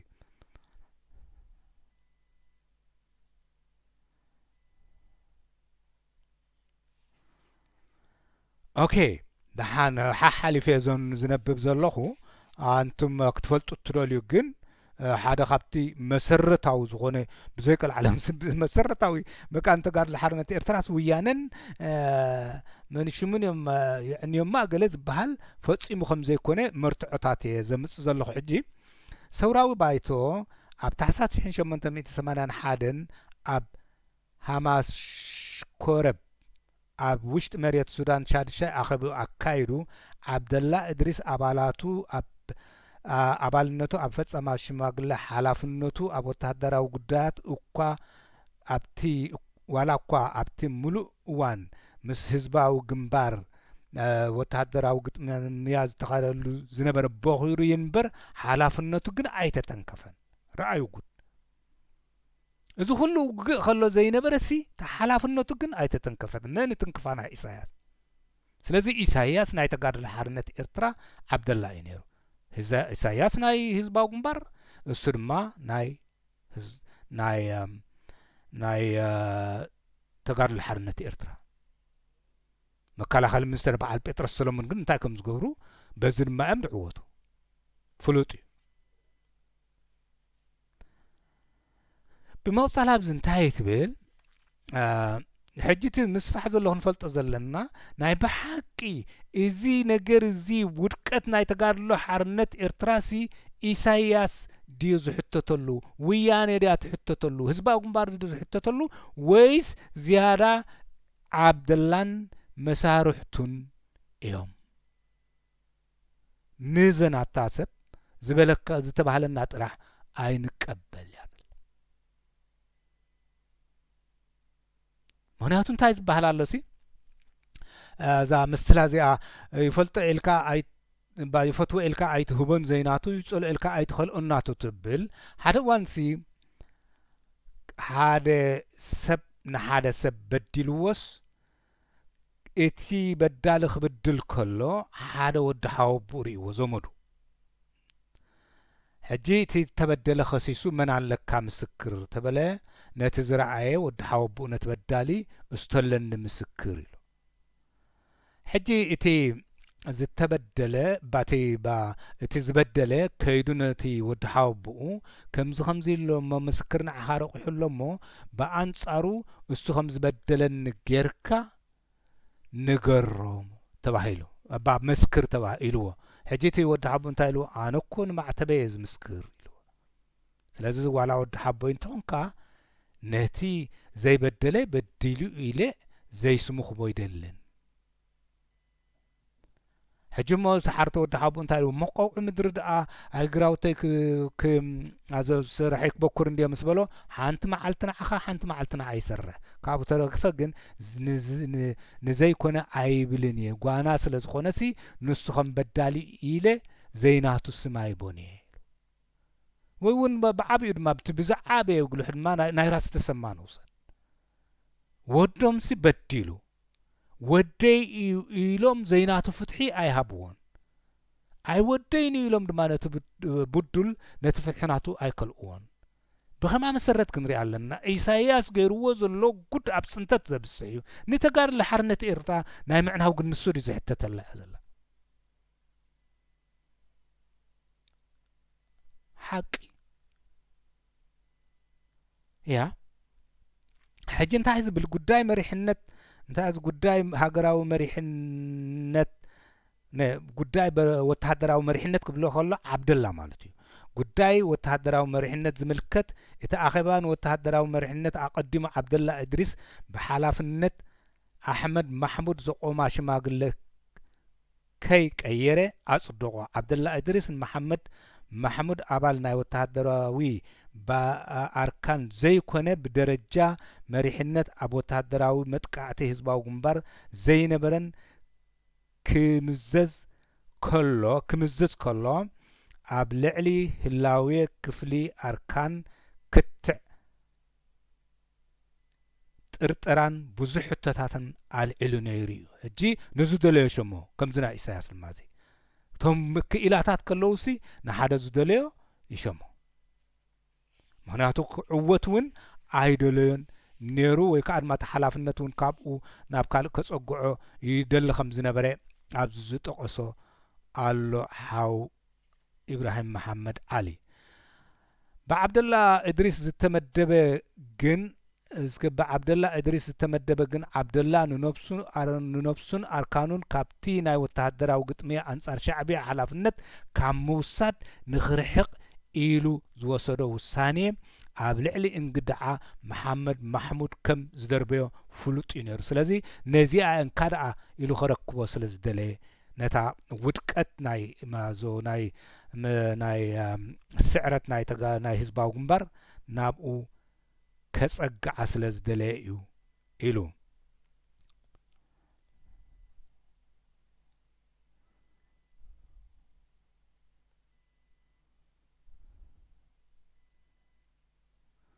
እንታይ ዝብል እስከ ክነብብ ኣብዚ ድማ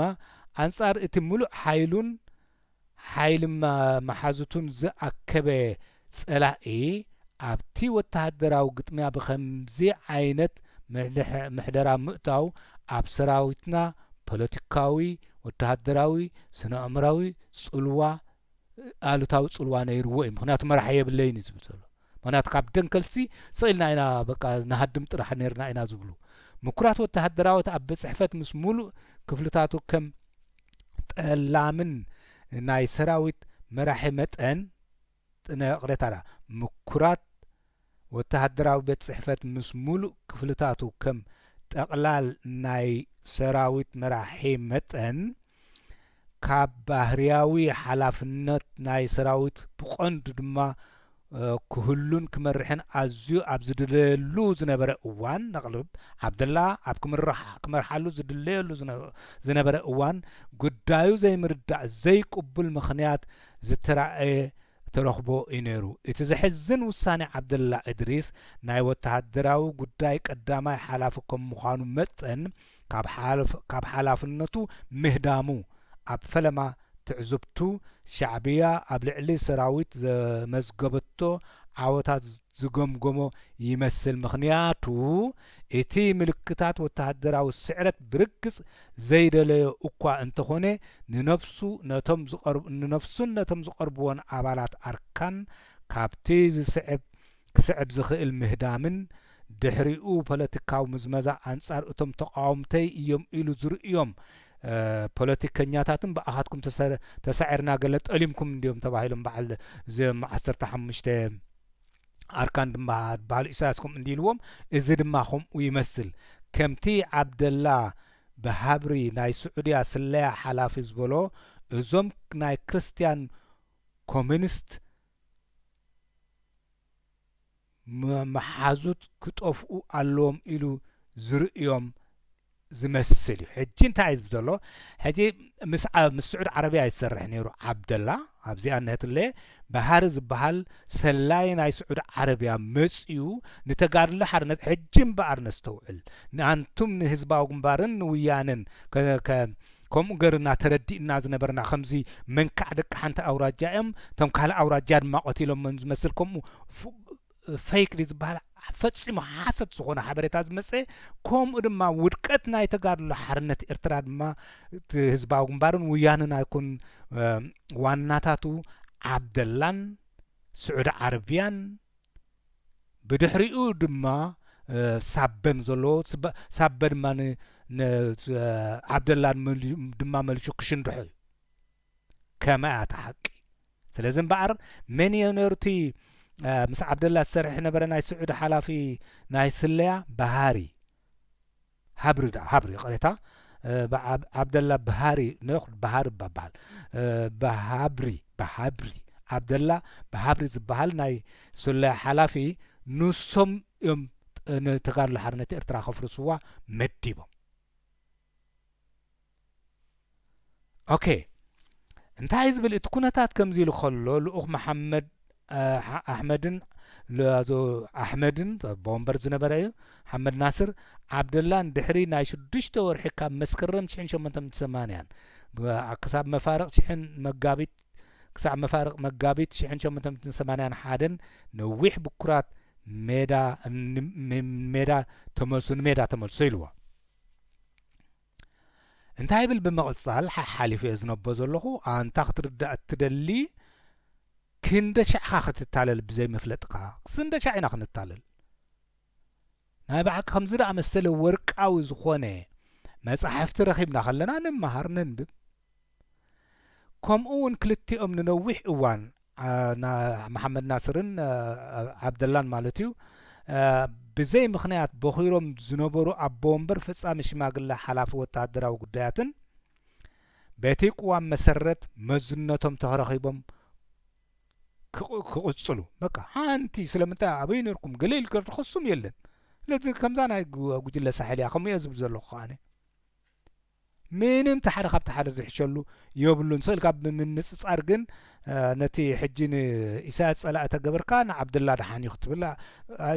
ኣየስርሐናኒ ዓዲ እትወናኒ እንተኾነ ዓብደላ እድሪስ ብመሪሕነት ኣሕመድ ናስር ላዕለዋይ መሪሕነት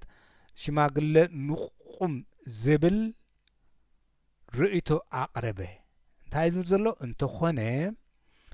ዓብደላ እድሪስ ብመሪሕነት ኣሕመድ ናስር ሓደ ጃንዳን ድዮም ላዕለዋይ መሪሕነት ሽማግለ ነቁም ዝብል ርእይቶ ኣቕረበ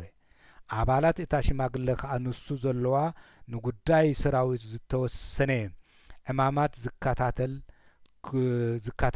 ክኸውን ኢሎም ተሰማሚዖም ማለት እዩ ክንዲ ክወርዱ ክግሰጹ ዝግብኦም ብምቕጻል እንታይ ዝበለ ዝኾነ እንተኾነ ኣሕመድ ንባዕሉ ርእይቶ ዓብደላ ደገፉ ብምርኣዩ እቲ ኣገዳሲ ተርእዮ ናይቲ ኩነታት ኣብ መንጎ እዞም ክልተ ሰባት ኣቐዲሙ ዝተበጽሐ ስምምዕ ከም ዝነበሮም ጐሊሑ ክርአ ጀመረ ሕጂ እዚኣ ንርአ እዚ ንግብፂ ንኽደው ናብ ኣልጀርያ እውን ዝበልዎ ኣለዎ ክንከይደው ዝብልዎ ዝነበሩ እምበኣር ነቲ ዓራግ እውን ካብ ዓራግ ውረዱ ኢሉ ንግዳይ ክኾኑ ከምዘዝ ነቶም ተጋደልቲ ዘጻጥሖም ዶ እዚ ኩሉ ርክብ ነይርዎም እዚ ድማ ምስቲ ብሃብሪዲ ዝበሃል ሰላይ ናይ ስዑድ ከዓ ሓደ ጃንዳ እንታይ ክገብሩ ንተጋደሉ ሓርነት ኤርትራ ከፍርሱ እዚ ንጹር መስለኒ ካብ ሕጂ ንሎ ክበርሃልና ክኽእል ኣለዎ እቲ ጉዳይ እታ ተጋደሉ ሓርነት ኤርትራ ብውሽጣ ባዕላ መፍረሲኣ ዝኾነ ዓብደላ ስለ ዘጥረየት ዕድሚኡ ምሉእ ከም ኢሳያስ ኣብ ህዝባዊ ግንባር ኣብታ ናይ ካብታ ብረት ፈለኽ ናይ ሓይሊ ድርጅት ወይ ከዓ ጨንፈር ናይ ተጋድሎ ሓርነት ኤርትራ ናይ መከላኸሊ ብረት ዝእዝዝ ፈለኽ ኢሉ ካብ ኣወሪዱ ዘይፈልጥ ማለት እየ ከምዚ ኣመሰለ ዓብ ጥልማት ጠሩ ስለዚ እዚኣቶም ድማ ክልቲኦም መሐመድ ናስር ትቦ ወንበር ናይታ ሰውራ ድማ ኣብ ጎኒ እዩ ነይሩ ማለት እዩ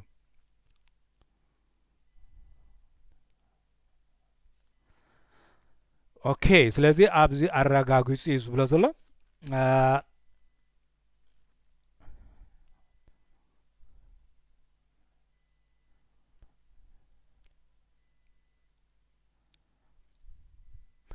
ኣብ መለብሶ ዝበሃል ውግእ ድማ ተገይሩ ነይሩ ኣብዚ ድማ ብዘይ መጽናዕቲ ዓብደላ እድሪስ ክመርሖ ባዕለይ ኢሉ ኣብኡ ዕንድራ እዩ ዝብሎ ናይ ወተሃደራዊ ዕንድራ እዩ ዝብሎ ሓዊ ኢብራሂም መሐመድ ዓሊ ብዘይ መጽናዕቲ ቅድም ካብ ዓራግዲ ዝበሃል ካብኡ ከም ዝወርዱ ንሜዳ ገይሩ ግዳይ ናይ ህዝባዊ ግንባር ገይሩዎም ርኢና ነርና ከምኡ ድማ ሕጂ ኣብ መለብሶ ድማ ባዕለይ ክመርሕ ኢሉ ኣዛዚ ተመሲሉ ዘይተጸንዐ ውግእ ገይሩ ኣብኡ ድማ እንደገና ሽዑኡ ከምዚ ሰዓር ከም ዝገበሮ ሕጂ መዲብላ እዩ ነተጋድሎ ሓርነት ኤርትራ ከስዕራ እንታይ ዝብል በዚ ዓብደላ እድሪስ ንሻዕብያ ካልኣይ ግዜ ብዘይተጸንዐ ናይ ዕንድራ ውግእ ስለ ዝፈጠረ ካልኣይ ግዜ ብፍላጥ ይኹን ብዘይፍላጥ ሕጂ ንገዛ ርሱ ጠራጠርላይ ብፍላጥ እዩ ምክንያቱ ብፍላጥ እዩ ካብቲ መጽሓፍ እንድሕሪኢኻ ግን ብፍላጥ ከም ዝኾነ ርዱ ግን ኣብኡ ኣብቲ ስታይ ከምኡ እንተጸሓፈ ንሱ ከም ጸሓፋይ መጠን ሓቂ እዩ ኣነ ከም ዝድርዳእኒ ግን ብፍላጥ እዩ ብፍላጥ ይኹን ብዘይፍላጥ ከምቲ ኣብ መጀመርታ ዝተኻየደ ውግኣት ደጊማ ሻዕብያ ብቐሊሉ ከም ትዕወት ገይሩ ሻዕብያ ገይሩ ምክንያቱ እንታይ ኣብዚ ደር ዝረኸብኳ እቶም መሳርሒ ናይቶም እቶም ክርስቲያንሲ እቶም ኣብዚ ዘለዉ ክርስቲያንሲ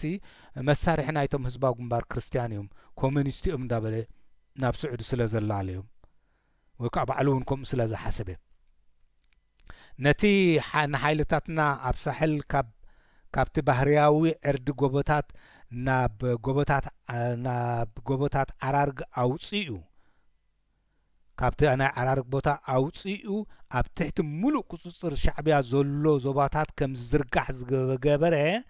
ብውልቁ ዝወሰዶ ውሳኔ እዩ ነይሩ ካብቲ ዕርዲ ውረዱ ንታሕቲ ዝበሎም ብናቱ ውሳኔ እዩ ስለምንታይ መታን ኣብኣ ክቕዘፉ በቃ ከመይ ድሕርሕር ኢልካ ትኸውን ነገራት የላን ስለዚ ወዲእዎ እዩ ተጋድሎ ሓርነት ኤርትራ ክትፈርስ ምክንያቱ ሳልሳይ ሃገራዊ ጉባኤ ግን ገይሩነቶ ዝኸውን ንሱ ኣይምተመርፀን ነይሩ ስለዚ ትናቱ ግዜ እንዳብቅዐ ከም ዝመፀ ስለ ዝፈለጠ ተጋድሎ ሓርነት ኤርትራ ከምዛ ናይ ኢሳይያስ ኣነ ወይ ከዓ ድማ እንታይ ሽሙ ኤርትራ ትበሃል የላን ዝብል ወይ ከዓ ድማ ኤርትራ እውን እኳ ብሕልንኡስ የላን እንታይ ጠምዮ እንዳሓደረ ህዝቢ ናጽነት ኣለኒ ክብል ኣይክእልን ዝበለ እዩ ድሓን ግን ከምኡ እዩ ልክዕ ናይ ቦታ ናይ ኢሳይያስ እዩ ሒዙ ነይሩ ዓብደላ ኣብኡ ስለዚ ሓይልታት ግዳይ ናይ ኢሳይያስ ጥልመትን ነቲ ናይ ጥቅምቲ ስለ ዝጠለመ ማለት እዩ ቀንዲ ዘገድስ ግን ዓብደላ እቲ ኣዝዩ ጠላም ንውድቡ ዝጠለመ እዩ ምስ በሃሪድ ዝበሃል ሰላይ ናይ ስዑድ ዓረብያ ዝተሰማምዐ እዩ ኣቦ እምበር ድማ መሐመድ ናስር ድማ ምስኡ ዝወገነ እዩ ስለዚ ከምታ ኣቦይ ወልዲ ኣብ ዝበልዋ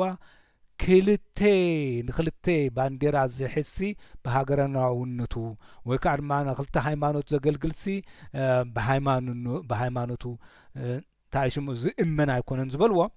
ከምኡ እዩ እንታይ ዝብል ብምቕጻል እቲ ኩናት ብከምዚ ተጀሚሩ እንከሎ ዓብደላ እድሪስ ምስ መኻይቱ ኣሕመድ ናስር ካብ ሜዳ ኣብ ወጻኢ ብዘይ ምክንያት ንነዊሕ ግዜ በኺሩ ምንባሩ ከይኣክል ነቲ ኣብ ውሽጢ ናይ ተኽሲ ደው ምባል ስምምዕ ዝተበጽሐ ውግእ እውን ብቐጥታ ደው ምባሉ ኣብ ክንዲ ምዕቃብ ስለዚ ከይዱ ከሎ ናይ ውግእ ጠጠው ምባል ምስ ህዝባዊ ግንባር ተሰማሚዖም ነይሮም ማለት እዩ ድሕሪ 6 ወርሒ ምስ ተመልሰ ግና እንታይ ይገብር ኣሎ ንሱ ነቲ ንሱ ኣብ ዘይህላው ዝተበጽሐ ስምምዕ ናይ ምፍራስ ዕላማ ሒዙ ተመልሰ በቃ ስዑድ ዓረብያ ነዛ ስምምዕ እዚኣ ኣፍርሳ በዓል ባህሪ ከም ኣይሎም የምሰደሞ ስለዚ ነዛ ስምምዕ እዚኣ ተሰማሚዖም እንዲኦም ጠጠው ከይብሉ ነቲ ውግእ ጠጠው ከብልዎም ተጋድሎ ሓርነት ኤርትራ እምበኣር ህይወት ክትሰኩዓ ስለዚ እምበኣር ንዓኸድካ ነቲ ስምምዕ ኣፍርሶ ተባሂሉ በዓል ጉባኤ ልክዕ ከምዚ ናይ ህዝባዊ ግንባር መሳሊእቲ ጉባኤ ከዓ እሱ ስለ ዘይደለዮ ዓብደላ ስለ ዘይገበሮ ከምቲ ኢሳያስ ዘይደለዮ ዘይከውን እሱ ድማ ዓብደላ ዝደለዮ እዩ ዝኸውን ወይ ኣይከውንን ስለዚ ኣፍሪስዎ ውግእ ተጀሚሩ ማለት እዩ ነዚ እስከመይ ኢና ክንሪኦ ትደሊና ዘለኹም ናብ ኢሳይያስ ዝፎት ንጸልኦን ዲና ንኢሳይያስ ምስ ጉጅሉ እኳ ደኣ ግን ዘይናቱ ሳይንህቦን ሓቂ ትኹን ሳንዳኻ ብኡ ከዓ ኣብቲ እዋን እቲ በቲ ስምምዕ ምክንያት ደው ኢሉ ዝነበረ ውግእ እንደገና ኣባርዐ ኢልዎ ተባርዐ ደይኮነስ ኣባሪዕዎ ዓብደላ እዚ ግን ንውድቀት ወይ ዕንወት ተጋድሎ ሓርነት ኤርትራ ብዘምርሕ ኣገባብ እዩ ነይሩ ሳይ ከዓ ደልዩ ዓብደላ ብርግጽ ከዓ ንሱ እዩ ኮይኑ ስለዚ እቲ ፍሽለት ወተሃደራዊ ዕንደራ ናይ መለብሶ ብፍላይ ኣብ ጉዕዞ እቲ ውግእ ነቲ ናይ ነጥበ መቐይሮ ናብ ናይ ህላውየ ግንባር ዓወትን ረብሓን መጀመርያ ዕንወት ወይ ስዕረት ተጋድሎ ሓርነት ኤርትራ ዘኸተለን ነበረ ስለዚ ጠጠው ኢሉ ዝነበረ ውግእ ካብ ወፃኢ መፅኡ ነቲ ጠጠው ኢሉ ዝነበረ ውግእ ጀሚሩ ብዕንድራ ብዘይተጸንዐ ኣብ ኣድማ ስለ ዝተሓፀው ነጥበ መቐይሮ ንዕንወት ተጋድሎ ሓርነት ኤርትራ ሒዙ መፅኡ ማለት እዩ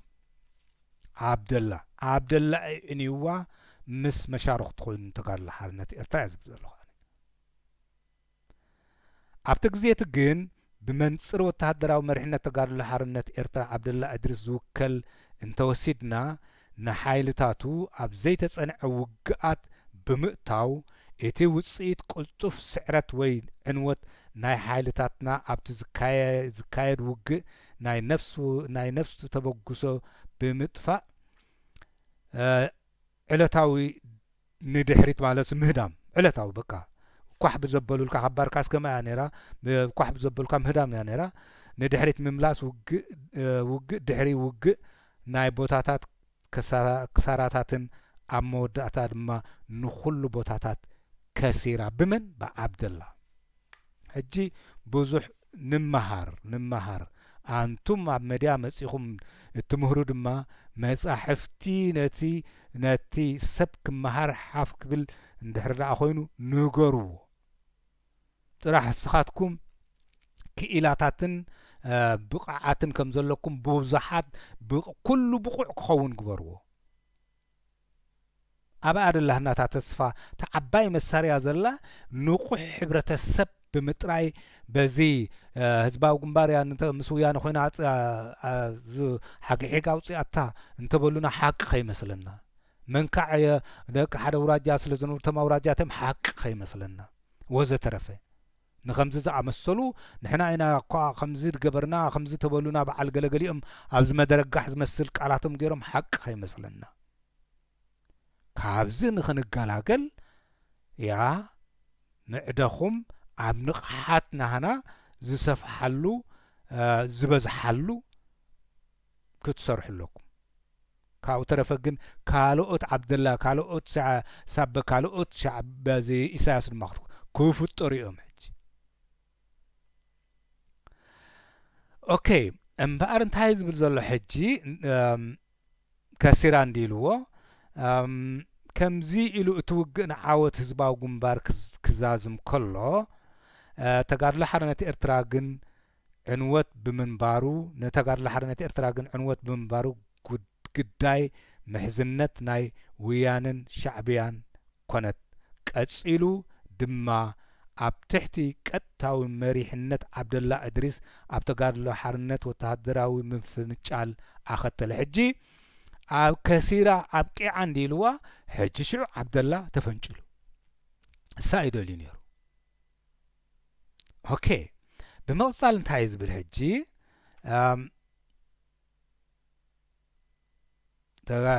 ዓብደላ ተጋድሎ ሓርነት ኤርትራ ምስ ፈረሰት እሱ ናቶ ሓይሊ ገይሩ ነቲ ዝተረፈ ግን ናይ ኮሙኒስትን ናይ ክርስቲያንን ኢልዎ ነይሩ ንዕኦም ዝስዕቡ ገለ ኣንቆራ ረኺቡ ማለት እዩ ስለዚ እንታይ ዝብል እዚ እቲ መጀመርያ ሓድሽ ምዕራፍ ብውሽጣዊ ፖለቲካዊ መሪር ግጭት ዝልለን ናይ ወጻእተኛ ኢድ ኣእታውነት ብፍላይ ካብ ስለያ ስዑድ ዓረብ ካብ ስለያ ስዑድያ ወኪላ ዓብደላ ብሃብሪ ዝውከል ንፖለቲካዊ ህላዌ ተጋድሎ ሓርነት ኤርትራ ዝድምስ ኣብዚያ ነስማዕ ሕጂ ወያንን ህዝባዊ ግንባርን ግዳይ ኮይና ምስ ድኸመት ኮነኢልካ ከም ትደክም ስለ ዝተገብረት እቶም ቀንዲ ነዚ ጠነግነግ ዝገብርዎ ዘለዉ ግና ከምዚ ህዝባዊ ግንባርሲ ጉጅለ ሳሕልሲ ንህዝቢ ኤርትራ የዳኽሞ እንዲ ዘሎ ከምቲ ነገራ ዝበሎ ኣደንቁረናልና ውለት ኣለበት ዳሕራይ በቃ ከምኡ ተጨርሰዋልና ይወዳእ እሞ ህዝቢ ኤርትራ ሽዑ ዳሕራይ በትሪ ሒዝካ ስቕኢልካ ከምታ ክትኣቱ ዳሕራይ ድማ ብረት ከምዘይ ሒዝ ጥራሕ በትሪ ከም ዝሒዝ ክንገብሮ ኢና ዝበሎ ብውሽጢ ዘድከመልናሲ የቐኒየልና ንብሎ ኢሳያስ ዝበላ ነገራ እዚ ድማ ልክዕ ዓብደላ ድማ ብውሽጢ ኮይኑ ስለ ዘድከመሎም ኢዶም ሓዊሶም ድማ ሓደ ኣባል ይኽዱልና ኢሎም ህዝባዊ ግንባርን ሻዕብያን ከዓ ባዘይ ህዝባዊ ግንባርን ውያንን ከዓ ኢድ እዮም ሓዊሶም ንሳቶም እቲ ቀንዲ ግን መን እዮም ንስማዕ እቶም ቀንዲ ኢድ ኣእታውነት ብፍላይ ካብ ሰላያ ስዑድያ ብወኪላ ዓብደላ ባህሪት ዝውከል ንፖለቲካዊ ህላዊ የተጋድሎ ሓርነት ኤርትራ ዝድምስስ እንታይ ዝገብር ዝድምስስ ተደምሲሳ ተጋድሎ ሓርነት ኤርትራ ትፕላን ናይ መን ነይሩ ናይ ስዑድ ዓረብያ ናይ ዓብደላ ሳበ ድማ ብድሕሪት ኣለዎ ክመጽእ እዩ ዝድምስስ ብድሕሪት ዓብደላ ብመሪሕነት ዓብደላ እድሪስ ኣሎ ብዚ ዓብደላ እድሪስን ብምክትታል ናይ ዓብደላ ብዓብደላ ይስምሩ ብሃብርን ዓብደላ ብባህርን ኣብቲ ሽምሲ ዓብደላ እምክልቲኦም ዓብደላ እድሪስ እቲ ኤርትራዊ እቲ ድማ ዓብደላ ብሃብሪ ከኣቲ ስዑዳዊ ናብ ናይ 25 መጋቢት 25 ዕልዋ ኣብጽሐ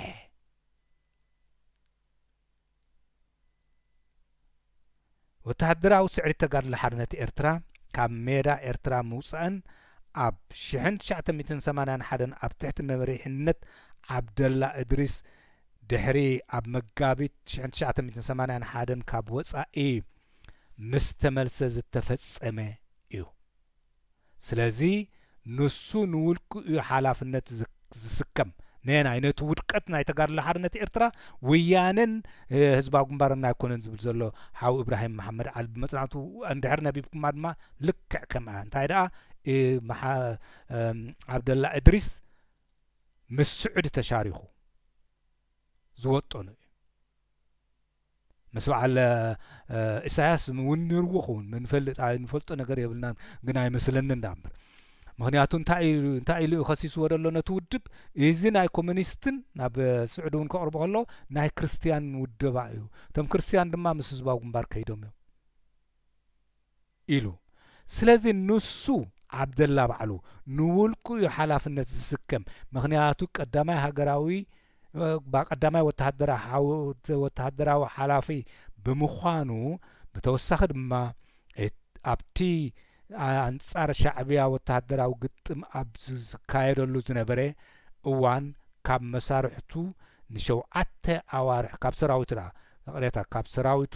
ንሸውዓተ ኣዋርሕ ዝኣክል ርሒቑ ብምጽንሑ ከይኣክል ኣብ መጋቢት 1981 ምስ ተመርሰውን ነቲ ሰራዊት ኣብ ግምት ዘይከኣል ሓደገኛ ኣኽሳሪ ወተሃደራ ዕንደራ ኣእተው ኮነ ኢሉ ኸኽስሮ ኣብ ወተሃደራዊ ኣብኡ የእትይዎ እዩ ዝብል ስለዚ ታቐንዲ እዚኣ እምበኣር ንሱ ዓብደላ ንውልቅኡ ሓላፍነት ዝስከም ንውድቀት ተጋድሎ ሓርነት ኤርትራ እዩ ዝብል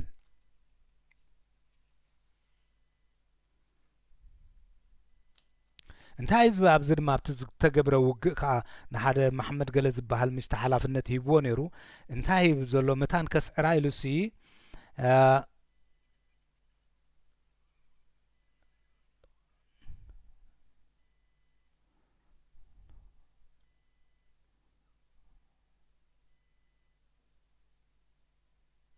ኣብ ክንዲ ካብ ኣብ ሜዳ ተመክሮ ዝደለቡ መራሕቲ ካብ ዘለውዎ ኣኪብካ ኣብቲ ዕንደራ ኣብቲ ውግእ ስታይ ዘበለው እዩ ማለት ተመክሮ ዘለዎ ኣኪብካ ብሩህ ዝኾነ ወተሃደራዊ ስትራቴጅን ዝተጸንዐ ምእኩል መደብን ኣውፅኡ ምግጣም ስለ ዘይከኣለ ወተሃደራዊ መሪሕነት ተጋድሎ ሓርነት ኤርትራ ፈሺሉ ምክንያቱ ብቕዓት ዘለዎም ክንሶም ነቲ ውግእ ክመርሕዎ ኣይሃቦምን ማለት እዩ ከምዝና ኣብ ባድመ ዲኹም ገይሩ ዝበሃል እዚ ኢሳያስ ስለዚ ምስኡ ዝመሳሰል እውን ክንረኽበሉ ንኽእል ንኸውን ኢና ኣብ ኣጋው መወዳእታ ብልሽዑ ኣብ ኣጋ መወዳእታ መድረኻት ናይ ውግእ ግን ኣብቲ ናይ መወዳእታ ናይቲ ውግእ ግዜ ምስ ሓለፎ ኣብ ገለ ስውር መኽዘናት ብረት ከም ዘሎ ተፈልጠ ሕጂ እንታይ እዩ ዝብል ዘሎ እንታይ ክነብዕ ዋላ እዚኣ ሳገዲሳ ኣላ ሳልሳይ ነጥቢ ዘቕረባ እንድያ እንታይ ዝብል ምስቲ ካልእ ሸነኽ ዝውንኖ ብምውድዳር ናይ ዕጥቂ ጉድለት ብፍላይ እቲ ህዝባዊ ሰራዊት ብጻዕቂ ዝጥቀመሉ ዝነበረ ናይ ሜዳ ብረት ነቲ ናይ ውግእ ባይታ ንኽቆጻጸሮ ተጽዕኖ ንኽገብር ከም ዘኽኣሎ ርኡይ እዩ ምክንያቱ እንታይ እዩ ዝብል ዘሎ እቶም ናይ ህዝባዊ ግንባር እኹል እዚ ዕጥቂ ነይርዎም እዩ እዩ ዝብል ዘሎ ርእዩ ሓጊዝዎም እዩ ከዓ ንሱ ኣብ ኣጋ መወዳእታ መድረኻት ናይ ትውግእ ግን ኢሉ ግዜ ምስ ሓለፎ ኣብ ገለ ስውር መኽዛናት ብረት ከም ዘሎ ናይ ተጋድሎ ሓርነት ኤርትራ ተፈልጠ ብረት ከምፅእ ኢሉ ንግብፂ ኸይዱ ንክልተ ሰሙን ዝተዋህቦ 6 ወርሒ ጸኒሑ ብረት ክንዲ ዝህቦ ድማ ብረት ነቲ ብረት ተቐሚጡ ከሎ ከሊእዎ ነቲ ብረት ነቲ ወታደር ስለዚ ዓብደላ እዩ ንተጋድሎ ሓርነት ኤርትራ ከም ትጠፍእ ገይርዎ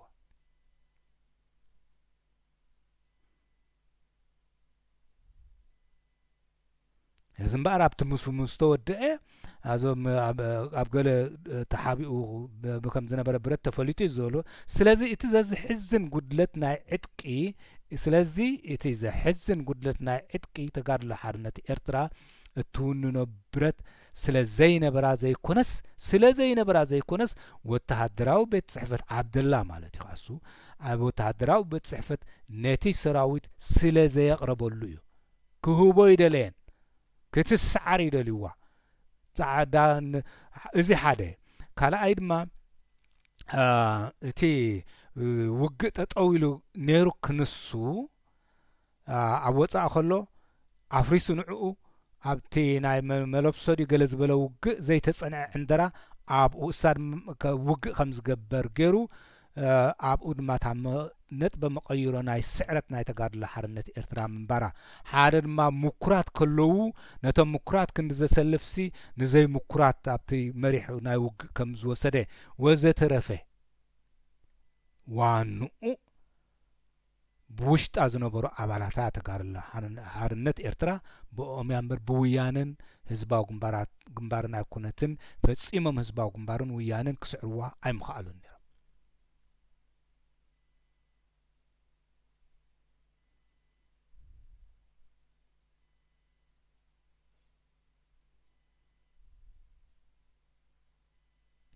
እንታይ እዩ ዝብል ዘሎም ሓሊፈ ደሓን ከይነውሕ እዚ እኩብ ሓቅታት እዚ ብዙሕ ኣሎ ካልእ ንጥር ዝበልክዎ ክትፈልጥ ትደሊ ሰብ ነታ መፅሓፍ ገዚእካ ንበባ እዚ እኩብ ሓቅታት ናይ ወተሃደራዊ ስዕረት ንተጋድሎ ሓርነት ኤርትራ ዝሃሰየን ንሜዳ ሃገርና ጥሪሳ ለቂቃ ክትወፅእ ዘምርሐ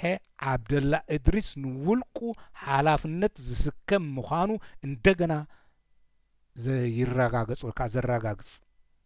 እንታይ ዝብሎ ተሓቅታት እንታይ ዘረጋግጽ ንውድቀት ተጋድሎ ሓርነት ኤርትራ ጠንቂ ዝኾነ ዓብደላ እድሪስ ንወርቁ ምስ ሳዑዲ ዓረብያ ተሻሪኹ መደብ ኣውፂኡ ነቶም ሰራዊቱ ናይ ክርስቲያንን ኮሙኒስትን ኢሉ ከሲሱ ኣብደይ ተጸንዐ ውግእ እትዩ ካብቲ ጽኑዕ ዕርዶም ከም ዝወርዱ ገይሩ ግዳይ ዘግበረ ወዘተረፈ ወመራሒ ክንሱ ኣብቲ ውግእ ዝግበረሉ ዝነበረ ዝኸደ ዓብደላ እድሪስ ባዕሉ ንሱ እዩ ዝሕተተላ ይብል ኣሎ እምበኣር ሓው ኢብራሂም መሓመድ ዓሊ ኣብቲ እንታይ ዝብል እቲ እንተ ናይቶም ስዕረት ኣብ ምፍጣሩ ተራ ዘይነበሮም ዘዘውትርዎ ዕብድብዳውን ዝምቡዕ ጎስጓስን ሓላፍነት ናይ ምስካም ንምህዳም ዝመደብዎን ናብ እንድግዳዕ ካልኦት ውልቀ ሰባት ኣብ መሪሕነት ዝነበሩ ንምድር ባይሉ እዝዎ ተመክሮ ዘይብሎም እንክኢሉ ሓላፍነት ዝሃቦም ይድሓን ብምቕጻል እንታይ ትብል ኣብዚ ኣብቲ ኣሉታዊ ውፅኢት ናይቲ ስዕረት ኣሰካፊ ፖለቲካዊ ምዝመዛ ተኻየደ ኢሉ ኣብቲ ኣሉታዊ ውፅኢት ኣብቲ ስዕረቱ ማለት እዩ ዓብደላ ብባህሪ ወኪል ስለያ ናይ ስዑድያን ናይ ተጋድሎ ሓርነት ናይ ምድምሳስ ኣብዚኣ ድማ ንስማዕ እንደገና ደግማ ኣሎ ዓብደላ ብሃብሪ ወኪል ስለያ ናይ ስዑድ ዓረብያ ንተጋድሎ ሓርነት ኤርትራ ናይ ምድምሳስ መደብ ክከታተል ዝተመዘዘን ምስ ንመደቡ ዘገልግሉ ዘለለዮም ክኾኑ ንእስትራቴጂ ወጻእተኛ ዘገልግል ንተጋድሎ ሓርነት ኤርትራ ከም ብሓድሽ ምህናፅን ክቕይርዋ ምእንቲ ክኽእሉ ምሕዝነት ክርስትያንን ኮሙኒዝምን ዝብል ዝተፈብረኸ ጸለመ ተጠቒሞም ካብ ዴሞክራሲያዊ መትከላታ ሰፊሕ ሃገራዊ መቆመታታን ባዶ ንኽገብራ ዝዓለመ ምዃኑ እቲ ሓቂ እናበርሀ መጸ ዓብደላ ከምዘ ምስ ባህብሪ ኮይኑ ነቲ ሰራዊቱ ነቲ ንምስኡ ዘይከደ ምሕዝነት ክርስትያንን ኮሙኒስትን ኢሉ ዓብደላ እድሪስ ምስ ባህብሪ ኮይኑ ከም ዘፍረሰ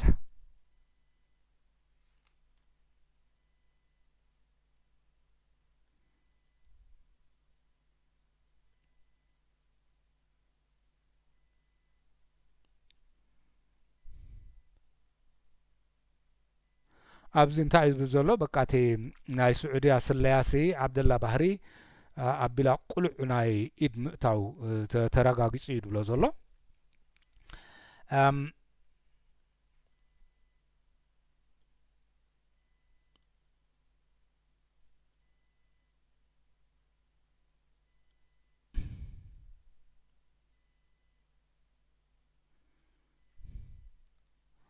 እንታይ ዝብል ዘሎ ብዚ መስርሕ ፖለቲካዊ ንጥፈታት ንምትግባር ተበግሶ ተጀመረ ኢሉ እንተኾነ ግን ኣብቲ እዋን እቲ ዝሰዓበ ቁርቁስ ኣብ መንጎ መደበር ሓይልታት ማለት ኣብ ውሽጢ ገዛእ ርእሳ ተጋድሎ ሓርነት ኤርትራ ብሓደ ወገን ብቁፅፅር ዓብደላ ብባህሪ ወኪል ስለያዝ ስዑድያ ዝካየድ ድማ ካልእ ወገን እዩ ነይሩ ስለዚ ክልተ ጋንታ ተፈጢሮም ንስዑድ ዓረብያ ንዓብደላ ዝድግፉ ብባህብሪ ዝታይ ዘብሉ ኤርትራውያን ከዓ እዚኦም ሽዑ እቶም ክርስትያንን ምሕዝነት ክርስትያንን ኮሙኒዝምን ኢሉ ዝፀውዕዎም እዮም ማለት እዩ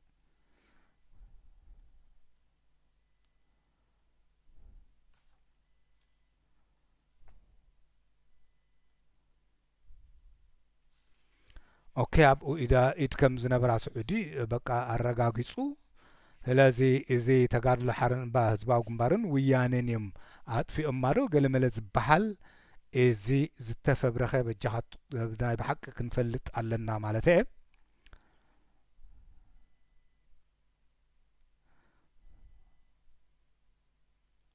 ሕጂ ናይ ግደ ናይ ተጋድሎ ናይ ስዑድ ብዚ እንታይ ይብል ኣሎ እቲ ቀንዲ ካብ ወፃኢ ዝርከብ ዝነበረ ገንዘባዊ ምንጪ ብፍላይ ድማ ካብ ስዑድ ዓረብያ ካብ ስዑዲ ኣብቲ ጠቕላል ውድባዊ ገንዘባዊ ምምሕዳር ብቐጥታ ወይ ብተዘዋዋሪ ይሳተፍ ነበረ ይብሎ ዘሎ ስለዚ ብግቡእ ኢላ ሒዛቶ ከም ዝነበረት ስዑድ ዓረብያ እዩ እቲ ነገር ብምድጋም ንሱ እየ ዝብል ዘለኹ ዋናታቱ ነዚ ዓብደላ እድሪስን ስዑድ ዓረብያን እዮም በዚ እኩብ ረቑሕታት እዚ ድማ ሓለፍቲ ናይተን ሰለስተ ኣብያተ ጽሕፈት ዓብደላ ብባህሪ እና ተዋሃሃደ ንዕልዋ ናይ 25 መጋቢት እዚ ከምዚ በቃ ምስ ስዑድ ዓረብያ ተሰማሚዑ ፖለቲካዊ ህላዊ ተጋድሎ ሓርነት ኤርትራ ኣብ ቁፅፅሮም እንታይ ይብለሉ ኣብ ቁፅፅሮም ኣእትዮም ንምምራሕን ምትግባርን ዘርኣይዎ ናይ ስራሕ ምትሕባር ከም ዝነበረ ይመስል ኢሉ ስለዚ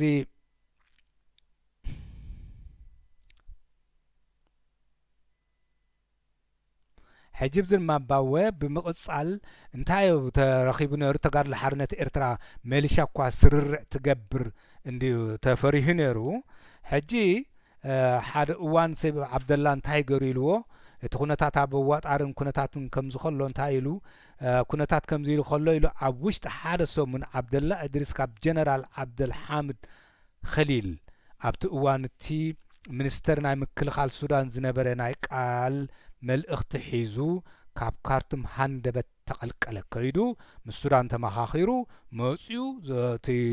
ዓብደላ ብዓንተ ብኡ ወታደር ናይ ሱዳን እዩ ነይሩ ዝምድና ንክህልዎ ሽግር ኣይነበሮን ስለዚ ወረቐት ሒዙ ድሕሪ ሓደ ሰሙን እንዲሉ ዝበሎ ሓቀይ ብዘይገድስ መፅኡ ትሕዝቶ መልእኽቱ ድማ መልእኽቲ ሒዙ ኣብ ውሽጢ 24 ሰዓታት ኢድና ክንህብ ተጋድሎ ሓርነት ኤርትራ ዓይነቶም እዚኦም እቶም ኮሙኒስትን ክርስትያንን ዝበሃሉ ማለት ብረትና ከነረክብ ዝእዝዝ ኮይኑ እንተዘይ ተማዕዚዝና ግን ሰራዊት ሱዳን ብሓይሊ ናይ ምምንዛዕ ስጉምቲ ክወስድ ምዃኑ ዘፍልጥ ወረቐት ሂብዎም ኣነ ሓላፍነት ኣይስከምኒ ኢልዎም ስለዚ ከምኡ ዝብል ዘሎ ብቲ ጽሑፍ ስለዚ እምበኣር ከምኡ ገይሩ ዓብደላ ገና ቃለሳ ዘሎ ካብኡ ንርእሱ ተፈንጭሉ ክንስውን ምስ ተፈንጨለውን መልሻ ስርርዕ እንተገበረትከ ብዝብል ፈሪሁ ከምኡ ብዝብል ፈሪሁ ነቲ ናይ ሱዳን ብረቶም ከም ዘረክቡ ግበሮም ተባሂሉ ማለት እዩ ዓብደላ እድሪስ ብምስጢር ንኻርቱም ምኻዱ ምስ ሰበ ስልጣን ሱዳን ዘካየዶ ርክብ ክሳብ መልእኽቲ ናይ ኣጽዋር ምስትላም ውሳኔ ሒዙ ምምጽኡ ኣብ ካርቱም ልዕሊ 2 ሰሙን ብዘይ ምኽንያት ምጽኑሑን ንምሕታቱ ተባሂሉ ዝተኻየደ ኣኼባ ኣይኮነን ዓብደላ እድሪስ ቀዳማይ ሓላፊ ወታደራዊ በጽሕፈት ተጋድሎ ሓርነት ኤርትራ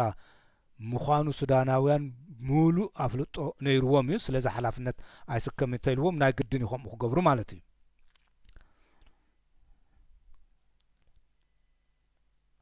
ሕጂ ብዚኣ እንታይ ኢሉ ኣሎ ሓዊ እብራሂም መሓመድ ዓሊ ገለ ካብቲ ኣብ ትሕቲ ሓላፍነት ዝተኻየደ ፍጻሜታት ክንገንዘቦ ዘኽእለና ኢሉ ንምጥቃስ ኢሉ ንሓይልታትና ካብቲ ኣብ ሳሕል ዝነበሮም ጽኑዕ ኣብዚኣ ነርወ ሓደ ካብቲ ጠንቅታቱ ንሱሲ ንተጋድሎ ሓርነት ኤርትራ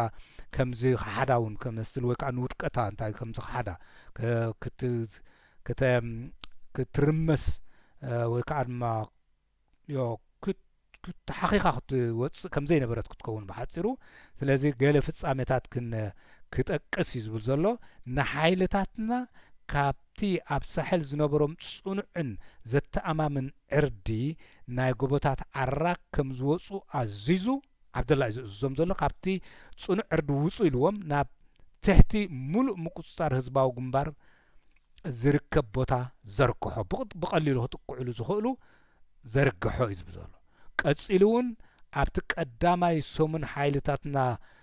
ብሻዕብያ ምጥቃዕ ኣብ ዝጀመረሉ እዋን ንወፃኢ ንኸይድ ጸቕጢ ብምግባር ሕጂ እቲ ውግእ ምስ ጀመረሲ ንወፃኢ ክኸይድ እየ ኢሉ ጸቕጢ ገይሩልና ብምግባር እዚ ይጸብጽብ ሕጂ ንመልከት ንገዛእ ርሱ ኣብዚ እውን ክበርሃልና ክእል እዩ እቲ ጠንቂ ዓብደላን ስዑድ ዓረብያን እምበር ህብውያንን ህዝባዊ ግንባርን ከም ዘይኮኑ ቶም ጠንቂ ግን ኢዶም ሓዊሾም ካእሳቶም ወይለከይ ካብ ከዱልናስ እምበኣር በይንና ንውንን ኢሎም ከምኡ ገይሮም ማለት እዩ ከምኡ ዝመስል ቀጺሉ እውን ኣብቲ ቀዳማይ ሰሙን ሓይልታትና ብሻዕብያ ክጥቃዕ ኣብ ዝጀመረሉ እዋን ወንጸላኢ ንወፃኢ ክኸይድ ጸቕጢ ብምግባር ምስ ከደውን ብዘይብሩህ ምኽንያት ኣብ ወፃኢ ን7 ኣዋርሕ ካብ ሜዳ በኺሩ ምጽንሑ ዘጠርጥር እዩ ዝብሎ እቲ መጠርጠሪኡ ነዚ ስታይ ንብሎ መርትዖታት እዩ ዘቕርብ ዘሎ ድሕሪ ካብ ወፃኢ ንሜዳ ምምላሱ እውን ኣብ ክንዲ በቲ መሪሕነት ዘውፅኦ መምርሒ ምኽታል ብዘይ ብቑዕ ምድላዎት ዘካየደ ወተሃደራዊ ዕንድራ ከስዕሮም ስለ ዝደለየ ካብ ዓራግ ውረዱ ኢልዎም ግዳይ ገይርዎም ካብቲ ብዘይ ተጸንዐ ድማ ተዋጊኡ ድማ ግዳይ ገብሮ ኣለዎ ማለት እዩ ልክዕ ከምዛ ህዝባዊ ግንባር ዝገብራ ብሓፂሩ ነቲ ህዝቢ ኤርትራሲ ከድኩሞ ንሰራዊትና ኣብ ወጥሪ ኣእተው ስዒቡ እቲ ናይ ቶጋን ፍጻሜ ንሰራዊት ኣብ ምድረ በዳ ኣብ ወፃኢ መሬት ሱዳን ምስቲ ኣጽዋር ተጋድሎ ሓርነት ኤርትራ ንምምንዛዕ ዝተወሰነ ውሳኔ ንምትግባር ናብ ብሓይሊ ዝህንድድ ዝነበረ ሰራዊት ሱዳን ኣጻጢሑ ጠንጢኑ ወኸደ ኣብዚ ድማ ተደይረክብኩም ኢሉ ኣብ እቲ ሰራዊት ሱዳን ክህድድ ከሎ በቃ ገዲፍዎም ከይዱ ኣብ መወዳእትኡ ድማ እብላ ኣሎ በቲ ኣብ ወርሒ መስከረም 1981 ዝፈሸለ ናይ ዕልዋ ፈተነን ኣብ 25 መጋቢት 1982 ዝተፈጸመ ደማዊ ዕልዋን ተደምደመ ኣብ ግዜ እቲ ኩሉ እቲ ዓባ ዓብደላ እድሪስ ዝተጋህደ ኣመለኻኽታን ባህርያትን ኣብ ግምት ብምእታው ዘቕርቦ ብሰንኪ እቲ ህዝባውነቱ ኣብ ሜዳ ከም ዘንቆልቀለ ብምግንዛቡን ፖለቲካዊ ተስፋ ቆሪጹን ክደኾን ክኸውን ናብዚ መድረኽ እዚ ዘውረዶ ዝብል ዓብይ ናይ ምልክት ሕቶ ዘንብር እዩ። ምክንያቱ ናብ ኣብፂሓቶ ደላሲ ሳልሳይ ሃገራዊ ጉባኤ እንድሕር ደኣ ተገይራ ኣነ ኣይክምረፅን እየ ዝብል ሕጅስ ሓላፍነተይሲ ኣብቅዒ እዩ ከምቲ ናይ ቀደመይ ኣይኮንኩን ዝብል እሱ ተስፋ ቆራጽነት ገይሩ ኣብእትይዎ ዝኸውን ኢልካስ ዝሕትት እዩ ዝብል ዘሎ። ብፍላይ ብውፅኢት ናይ ካብቲ ንሱ ብቐጥታ ዝመርሖ ሰራዊት እምነት ከጥሪ ዘይምብቅዑን ምፍሻሉን በቶም ተጋደልቲ ናይ ተጋድሎ ሓርነት ኤርትራሲ እምነት ስለ ዘይሕደረ በዚ ምክንያት ዝኸውን ዝብሎ ዘሎ። ምናልባት ገለ ናይ ወፃኢ ዝምድናታት ዝሰርሑ ከምኡ ምስ ረኸበ ሽዑ ናይ ወፃኢ ዝሰርሑ ድማ ናይ ስዑድያ ድማ ሓቢሎም ሞዶ ይኾኑ ዝብል ሕቶታት ዘቕርብ እዩ ዝብሎ ዘሎ።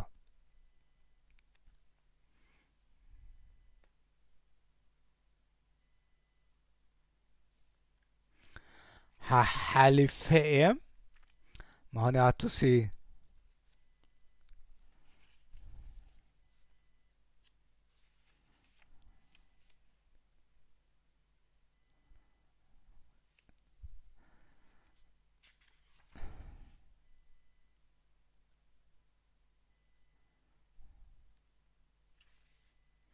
እቲ ኩሉ ተርእዮ ድማ ዓብደላ እድሪስን ናይ ወፃኢ ዝምድናታት ጋንትኡ ናይ በዓል ስዑድ ዓረብያ ማለት እዩ ምስ መሻርክቲ ናይ ስዑድ ዓረብያ ስላዊ ወኪል ዓብደላ ብሃብረን ከምኡውን ናይ ስርዓት ኑመሪ ናይ ሱዳን እውን ነይሮሞ ማለት እዩ ክፍሊ ፀጥታን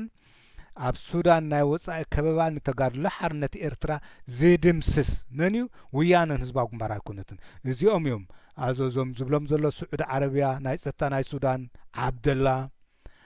ብድሕሪት እውን ተረኺብናያሲ ዝመንሽምሎ ዝሳበሎ ዝድምስስ መደብ ንምፍፃም ብርግፅ ጥሒሎም ከም ዝነበሩ ዘርኢ ዓብይ ናይ ምልክት ሕቶ ዘግብር እዩ ይብል ኣሎ። ለዚ እምበኣር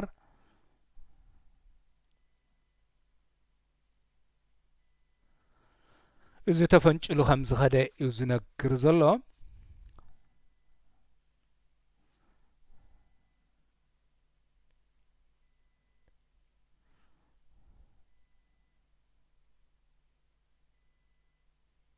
ስለዚ ድሕሪ ሓደ ወርሒ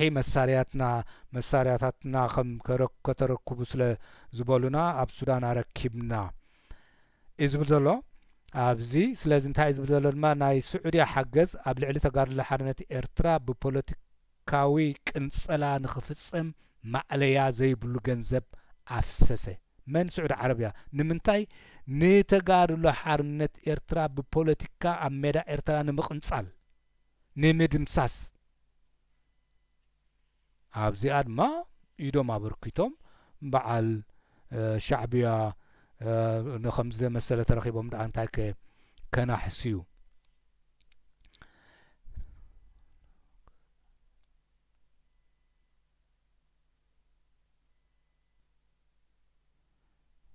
እንታይ ዝብል ኣብዚ ዘሎ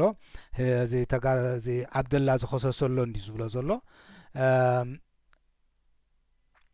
እንታይ ዝብል ዘሎ ዕልዋ ናይ 25 መጋቢት እዩ ዝብላ እዚ ሸነኽ እዚ ንኣመንቲ ምስልምና ከም ህዝባዊ መሰረቱ ተጠቒሙ ብዓብደላ እድሪስ ዝተኻየደ መስመር ዕልዋ 25 መጋቢት እዩ ኣስላሞም ሒዙ ማለት እዩ። በቃ ኣስላሞም ሒዞም ምስ በዓል ዓብደላ ምስታት ኣብ ሃሪዲ ሽሙ እቲ ስዑዲ ምክንያቱ ናይ ክርስቲያንን ናይዞም ኮሙኒስትን ማሕበርያ ኮይና ተጋድሎ ሓርነት ኤርትራ እንዲሉ ስለዚ ነዚ በዚ ዝኸሳ ሓንቲ ዓብደላ ኣብ መልእኽቱ ንጉጅላዊ ነፍሕታት ብምጥቃም ንክርስቲያን ብሓፈሻ ምስ ህዝባዊ ግንባር ውዲት ገይሮም ኢሉ እውን ይኸስስ እቶም ክርስቲያን ናይ ተጋድሎ ሓርነት ኤርትራስ ምስ ህዝባዊ ግንባር እዮም ኢሉ ይኸስስ ካልእ ድማ እንታይ ኢሉ ስለዚ ኣብ ወታደራዊ ጉዳይ ንሱ ባዕሉ ቀዳማይ በዓል መዝን ሓላፍነትን ናይ ወታደራዊ ፍሽለትን ክንሱ ንወታደራዊ ቤት ጽሕፈት ነጻ ንምግባር ካብ ናይ ተስፋ ምቁራጽ ፈተንኡ ነቂሉ ሓንሳብ ክርስቲያን ብጃምላ ብውዲት ምስ ህዝባዊ ግንባር እዮም ይብል ኣብ ካልእ ግዜ ድማ ዓብደላ እድሪስ ካብ ሜዳ ብዘይድልየቱ ብግዲ ናብ ናይ ምርሓቁን ወይ ካብ ወታደራዊ ቤት ጽሕፈት ምልጋሱን ተኻይዱ እናበለ ይኸስስ ሕጂ እታ ወታደራዊ ቤት ጽሕፈት እንዲ ዘይፈትዋ ንሱ እታ ብረት ናይ ምእዛዝ ሳተፍርሆ ነይራ እያ ከምዚ ኢሉ ይኸስስ እንዲ ዝብሎ ዘሎ እንታይ ይብል ግን ሓው ኢብራሂም መሓመድ ዓሊ ኣብዚ ኩሉ ዝበሎ ክስታት መስሓቂ ኢሉ ቀሊልን ክላ ዘይረዚን ነፍሕታት ክኸውን ከሎ ዘልዕሎ ሕቶታት ድማ ከመይ ኢሉ ዓብደላ እድሪስ ንሱ ንባዕሉ ሓያል ናይ ዕልዋ ሰብሲ ብቐሊሉ ብዘይደልየቱ ተገዲዱ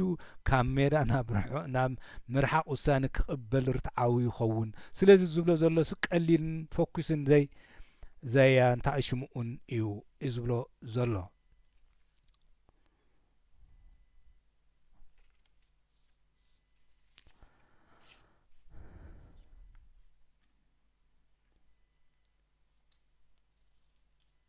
እንታይ ትብል ኣላ ኣብዚኣ እስከ ነዚኣ ከዓ ንምንበባ እቲ ብዓብደላ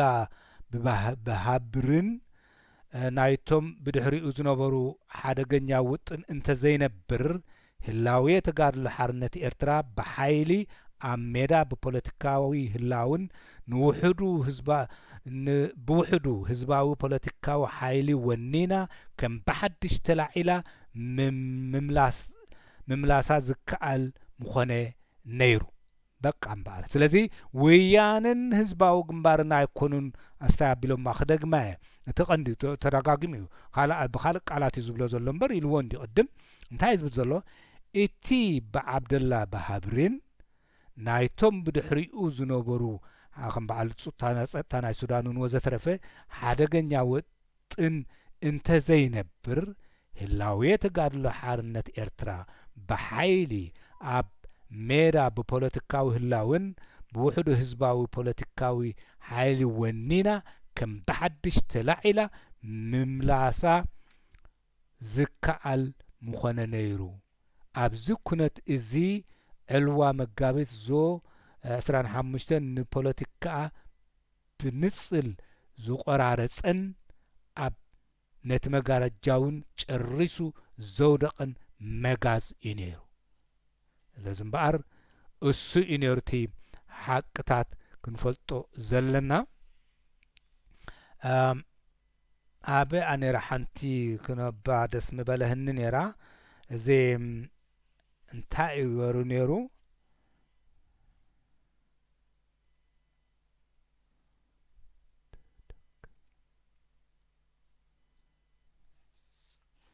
ሳበ ዝበላ ነይራ እያ ግን እስከ ዋላ ይንዋሕ ከይነውሕ እንደ ፈሪሄዮ ዋላ ይንዋሕ እሞ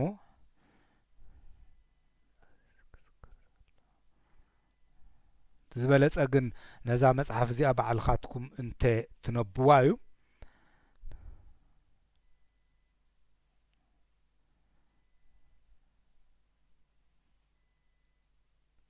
እንታይ ዝብል ዘሎ እቲ መመኽነታ መስሓቅ ኢልዎ እዩ ምዃን ስኢሉ ዝበለ እዚ ኣብ ትሕቲ ጉልባብ ምሕዝነት ኮሙኒስትን ክርስቲያንን ንምድምሳስ ኣብ ትሕቲ ዝብል ናይ ሓሶት መደቦም ዝተተግበረ እዩ ነይሩ እቲ ውድቀት ስታይ ዝገበርዎ ማለት እዩ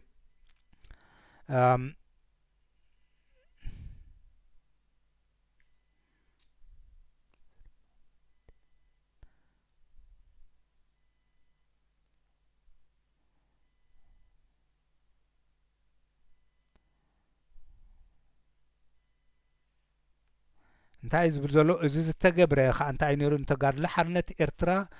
ኣብ ካብ ሃገራዊ ዴሞክራሲያዊ ትሕዝቶኣ ማለት ካብቲ እትውክሎ ሰፊሕ ሃገራዊ መቆሚታታን ዲሞክራሲያዊ መትካላትን ሃገራዊ መስመራን ካብ እትልለየሉ ነፃ ፖለቲካዊ ውሳኔታት ባዶ ንምግባር ዝዓለመ እዩ ነይሩ። እዚ ድማ ምእንቲ ንመሪሕ ዑስማን ሳቤ እተኣምንን እትስዕብን ንምግባራ ከም ብሓድሽ ተቐሪፃን ተጸኒዓን ናብ ሓደ ጉጅለ ወይ ሃይማኖታዊ ዝሕብሩ ውድብ ንምቕያራ ነበረ። ስለዚ ንምሃር እቶም ባህልታት ገና ኣብዚ ኣለዉ። እቲ ዘበገሰኒ እውን በቲ ኣበይ ወልዲ ኣብ ዝበልዎ እንድያ ድሓር ናብዛ መጽሓፍ እዚኣ ዘኪራትኒ ንውሕ እውን ኢለኣ ግን ናይ ግድን ባዕልኻትኩም ነቢብኩም አንቱም ናብ ሓቂ ዘላቂ ሰላም እትምነዩ ፍልጠት እውን እትደልዩ ጥራሕ ዝተባህለኩም ሰኢልኩም ምስማዕ ዘይኮነስ ባዕልኻትኩም እውን ክትቅልሱ ክትበቕዑ ኣገደስቲ መጻሕፍቲ ክትነቡ ንሓድሕድኩም እውን ኣገደስቲ መጻሕፍቲ ክትተሓባበሩ ኣላ እዛ መጽሓፍ እዚኣ ንበብያ ክትበሃሃሉ ክንደይ ጠቃሚ ምኾነ ኢለ እየ ዝኣምን ኣነ። ነዚ ዘመልክት ኣብቲ እዋን ሓደ ትርጉም ዘለዎ ሓበሬታ ዘሪቑ ነይሩ። ንሱ ድማ ዓብደላ እድሪስ ንፈጻሚ ዕልዋ ንሰራዊቶምን ሃገራዊ ውድቦምን ብርግጽ ድሕሪ ምድምሳስ ልዕሊ 30,000 ዝኸውን ሓድሽ ሰራዊት ብመዋልነት ናይ ስዑድያን ብቴክኒካዊ ሓሳባነትን ናይ ሱዳንን ንምህናጽ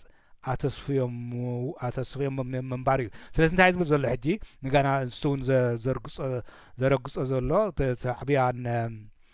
ውያንን ዘይኮናን ተጋድሎ ሓርነት ኤርትራ ደምሲሰን ኣሲ እቲ ናይ ውጥን ናይ ዓብደላ ናይ ስዑድ ዓረብ ምዃኑ እንድሕሪ ደኣ ተፈንጪልካ ሃይማኖታዊ ሰላም ጥራሕ ዘለዋ እንድሕሪ ደኣ ጌርካ ካብ ስዑድ ዓረብያ ብቴክኒክ ይኹን መሳርያ ካልእ ይኹን ን30,000 ዝኸውን ሓድሽ ሰራዊት ካበይ ክመጽእ 30,000 ብዘይገድስ ሰራዊት ዝኸውን ሲ ክንሕግዘካ ኢና ዝብል ተስፋ ተዋሂብዎ ነይሩ እዩ ዝብል።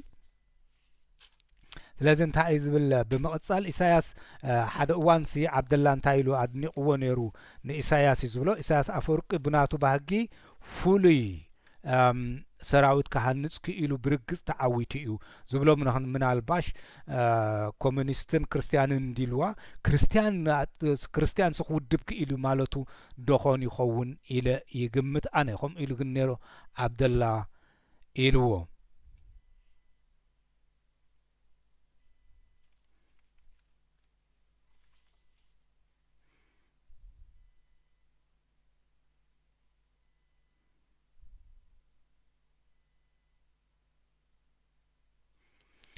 ኣብ ሓንቲ ስኢነያ ኣለኹ እምበር እንታይ ትብል ኣላሲ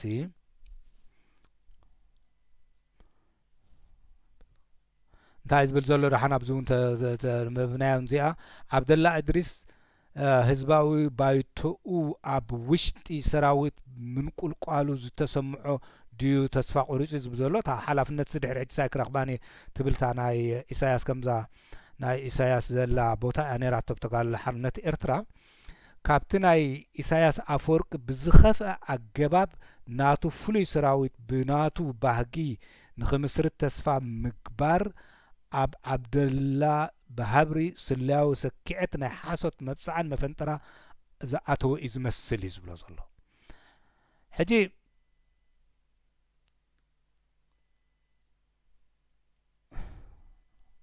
ኦኬ ኣብዚኣ ደላ ኣላ መስለኒ ኣብዚኣ ወ እንታይ ይብል ኣሎ ሕጂ ዓብደላ እድሪስ ንተጋድሎ ሓርነት ኤርትራ ንምዕናው ካብ ዓብደላ ሕጂ ነስማዕ ህዝባዊ ግንባርን ውያነ እንድማ ኣይኮኑን እየ ዝብል ዘለኹ ኣነ ንምሃር መንካዕ ደቂ ሓደ ውራጃ ድዮም ነይሮም ኣይኮኑን ድቐተልዎም ከደቂ ሓደ ውራጃ ኣይኮኑን ወዘተረፈ ከምኡ ዝኣመሰለ መታለልቲ ቃላት ክንጥንቅቕ ኣለና። እንታይ ይብል ኣሎ ዓብደላ እድሪስ ንተጋድሎ ሓርነት ኤርትራ ንምዕናው ካብ ዓብደላ ብሃብሪ ዝተዋህቦ ዕማም ምስ ፈጸመ እቲ ዝተዋህቦ ካሕሳ ናይ ስዑድያ ዘብለጭልጥ ኩፍየት ዓብደላ ብሃብሪ ኣብ ልዕሊ ርእሲ ዓብደላ እድሪስ ድሕሪ ምቕማጡ እቲ ዝተመደበ ውጥን ኣብቅዐ ስለዚህ ነዛ ውድቀት ናይ ተጋድሎ ሓርነት ኤርትራ ነቲ ድኽና ሸውሃት ናይ ወካ ሃረርታ ናይ ተጋድሎ ናይ ዓብደላ ወሬታ ናይ ዓብደላ እድሪስ መዝሚዞም ብድሕሪኦም ካልኦት ክህልው ዶ ይኽእሉ ካልእ መጽናዕቲ ዘድልዩ መዝሚዞም መሳርሒ ተጠቒሞም ናይ ኮሙኒስትን ናይ ክርስቲያንን ተጋድሎ ሓርነት ኤርትራ እሞ ናትካ እንድሕር ደኣ ጌርካ ን30,000 ዶ ገለ ደሎ ምስ ኩሉ ጽዋሩ ገንዘቡ ክንምውለካ ንኽእል ኢና ብማለት ዕሽዮም እስታይ ምስ ኣበልዎ ንተጋድሎ ሓርነት ኤርትራ ከዓ ከምቲ ጓሓፍ ምስ ገበራ ወይ ከዓ ከምቲ ተሓቂqa ከምቲ ወፅእ ምስ ገበራ ምስ ሱዳን ናይ ፀጥታ ዲቱ ዘሎ ኩሉ ሰሚዕና ኢና ሕጂ ሽዑ ዳሕራይ ዘብለጭልጭ ቆቢዕ እንካብል ተሰሊሙ ከምዚ ኢሳያስ ድማ ካባ ናይ ኣብ ኢትዮጵያ ዝኸደንዎ ከምኡ ካባ እቲ መሳርሒ ናይ ዓረብ ኮይኑ እቲ ድማ መሳርሒ ናይ ኢትዮጵያ ኮይኑ ዘመሳስል ሕጂ ኣብዚኣ ድማ እቲ ኩሉ ብድሕሪኡ ዳሓን ነዚኣ ስታይ ነቢባ ስታይ ከብላ እየ ይኣኽለኒ ድሒሩ ዝተረኣየ ሓቀኛ መርገጽ ግን ዓብደላ ባሃብሪ ነቲ ኣብ ዕንወት ተጋድሎ ሓርነት ኤርትራ ንምድቓል ዝተፈጥረ ስሙር ውድብ ዓብደላ እድሪስ ንኸይመርሖ ብሓይሊ ተቃዊሙን ብጽኑዕ ተቃሊሱን መተካእትኡ ነቲ ሓድሽ ውድብ ክመርሕ ዝመረጾ ዑስማን ሳብዕ ክኸውን ደገፈ በቃ እቲ ባሕብሪ ንዓብደላ ንዓብደላ እድሪስ መሳርሒ እዩ ዝጥቀመሉ ነይሩ ብድሕሪኡ ዑስማን ሳልሕ ነይሩ ዑስማን ሳልሕ ሳብዕ ምክንያቱ እንድሕር ደኣ ስታይ ምስ ኣበለ ንዑ ንሰብኮ ባዕለይ ክመርሐ እዩ ተባሂሉ ከምቲ ኣቕድሙ እንታይ ኢሉ ልናር ነርና ሃገራት ዕራብ ክመጽእ ምስ በዓል መልኣክ ንስዑድ ዓረብያ ምስ ከደሲ ጥራይ እግሪ ገይሩ በቃ ጨውዩ ኣብቲ ዶብ ከም ዝድርበዩ ገይርዎም ነይሩ ሳበ ሕጂ ድማ ከምኣ ገይርዎ ስለዚ ኣብቲ ናይ ሳበ ባህሪ ድማ ርኢና ንሱ ዘይገብራ ማኪያቬሊ ዝኾነ ኣረኣእያ ዘለዎ ኢሉ ድማ እብራሂም መሓመድ ዓሊ ንዕኡን ገሊጭዎ ነይሩ ስለዚ ንሕጂ ኣብዚ ኣኽሊ ንቀንዲ ከመሓላልፎ ዝደሊ ኣንታ መንእሰይ ላዕሊ ዝኾነ ፍልጠት ኣይተሓዝ ውሽጣዊ ዝኾነ ነቲ ዝበሃለካሲ ስቒልካ ክትኣምን የብልካን ማዕሪኦም ፈትፍትፍት እትብርብር እትሓትት እትሰሓሓብ ክትከውን ክትበቅዕ ኣለካ ተስፋ ገብር ድማ ዞም ናትካ ሓለይቲ ተመሲሎም ኣብ ጥራሕ ክኢላታት ንነብሶም ጥራሕ ከም ክኢላታት ምርኣይ ድኣኽሎም ከይኮኑ ተስፋ ገብር ሓፈሻዊ ደጊመ ክብላ ዝደሊ ሓንቲ መሳርያ ዘላትና ንዓና ህዝብና ብሓባር ማዕረ ምስ ዝነቅሕ ጥራሕ ዳ እምበር ውሑዳት ንዕቑሓት ጥራሕ ሒዞምና ንጸድፊኦም ዝኸዱ እንዳበልኩ ነሎሚ ኣብዚ ኣኽለኒ ስለዚ እዛ መጽሓፍ እዚኣ ድማ ኣንቱም እትረኽብዋ ንበብዋ ምክንያቱ ሓደ መጽሓፍ ስክደጋግሞ ኣለካ ነቢብያ ስለ ዝነበርኩ እየ ናይ ኣቦይ ወልደ ኣብ መጽሓፍ ምስ ነበብኩ እዛ መጽሓፍ እዚኣ ድማ ትዝ ኢላትኒ ምክንያቱ እቲ ኣቀራርብኡ ሙዙን ዳ እምበር ስምዒታዊ ሃይማኖታዊ ኣውራጃዊ ስለ ዘይኮነ ወይ ከዓ እንዳዊ ኮይኑ ከምኡ ስለ ዝኾነ ብኡየ ምስታ ናይ ኣቦይ ወልደ ኣብ ምስ ነበብኩ ዘክርያ ስለዚ ተስፋ ገብር ጠቃሚ ክኸውን ነቶም ተኸታተልቲ ኣዝዩ ነዊሕ ሎሚ ግን ነታ መጽሓፍ ወዲአያ ኣለኹ ይኣኽለኒ ሕጂ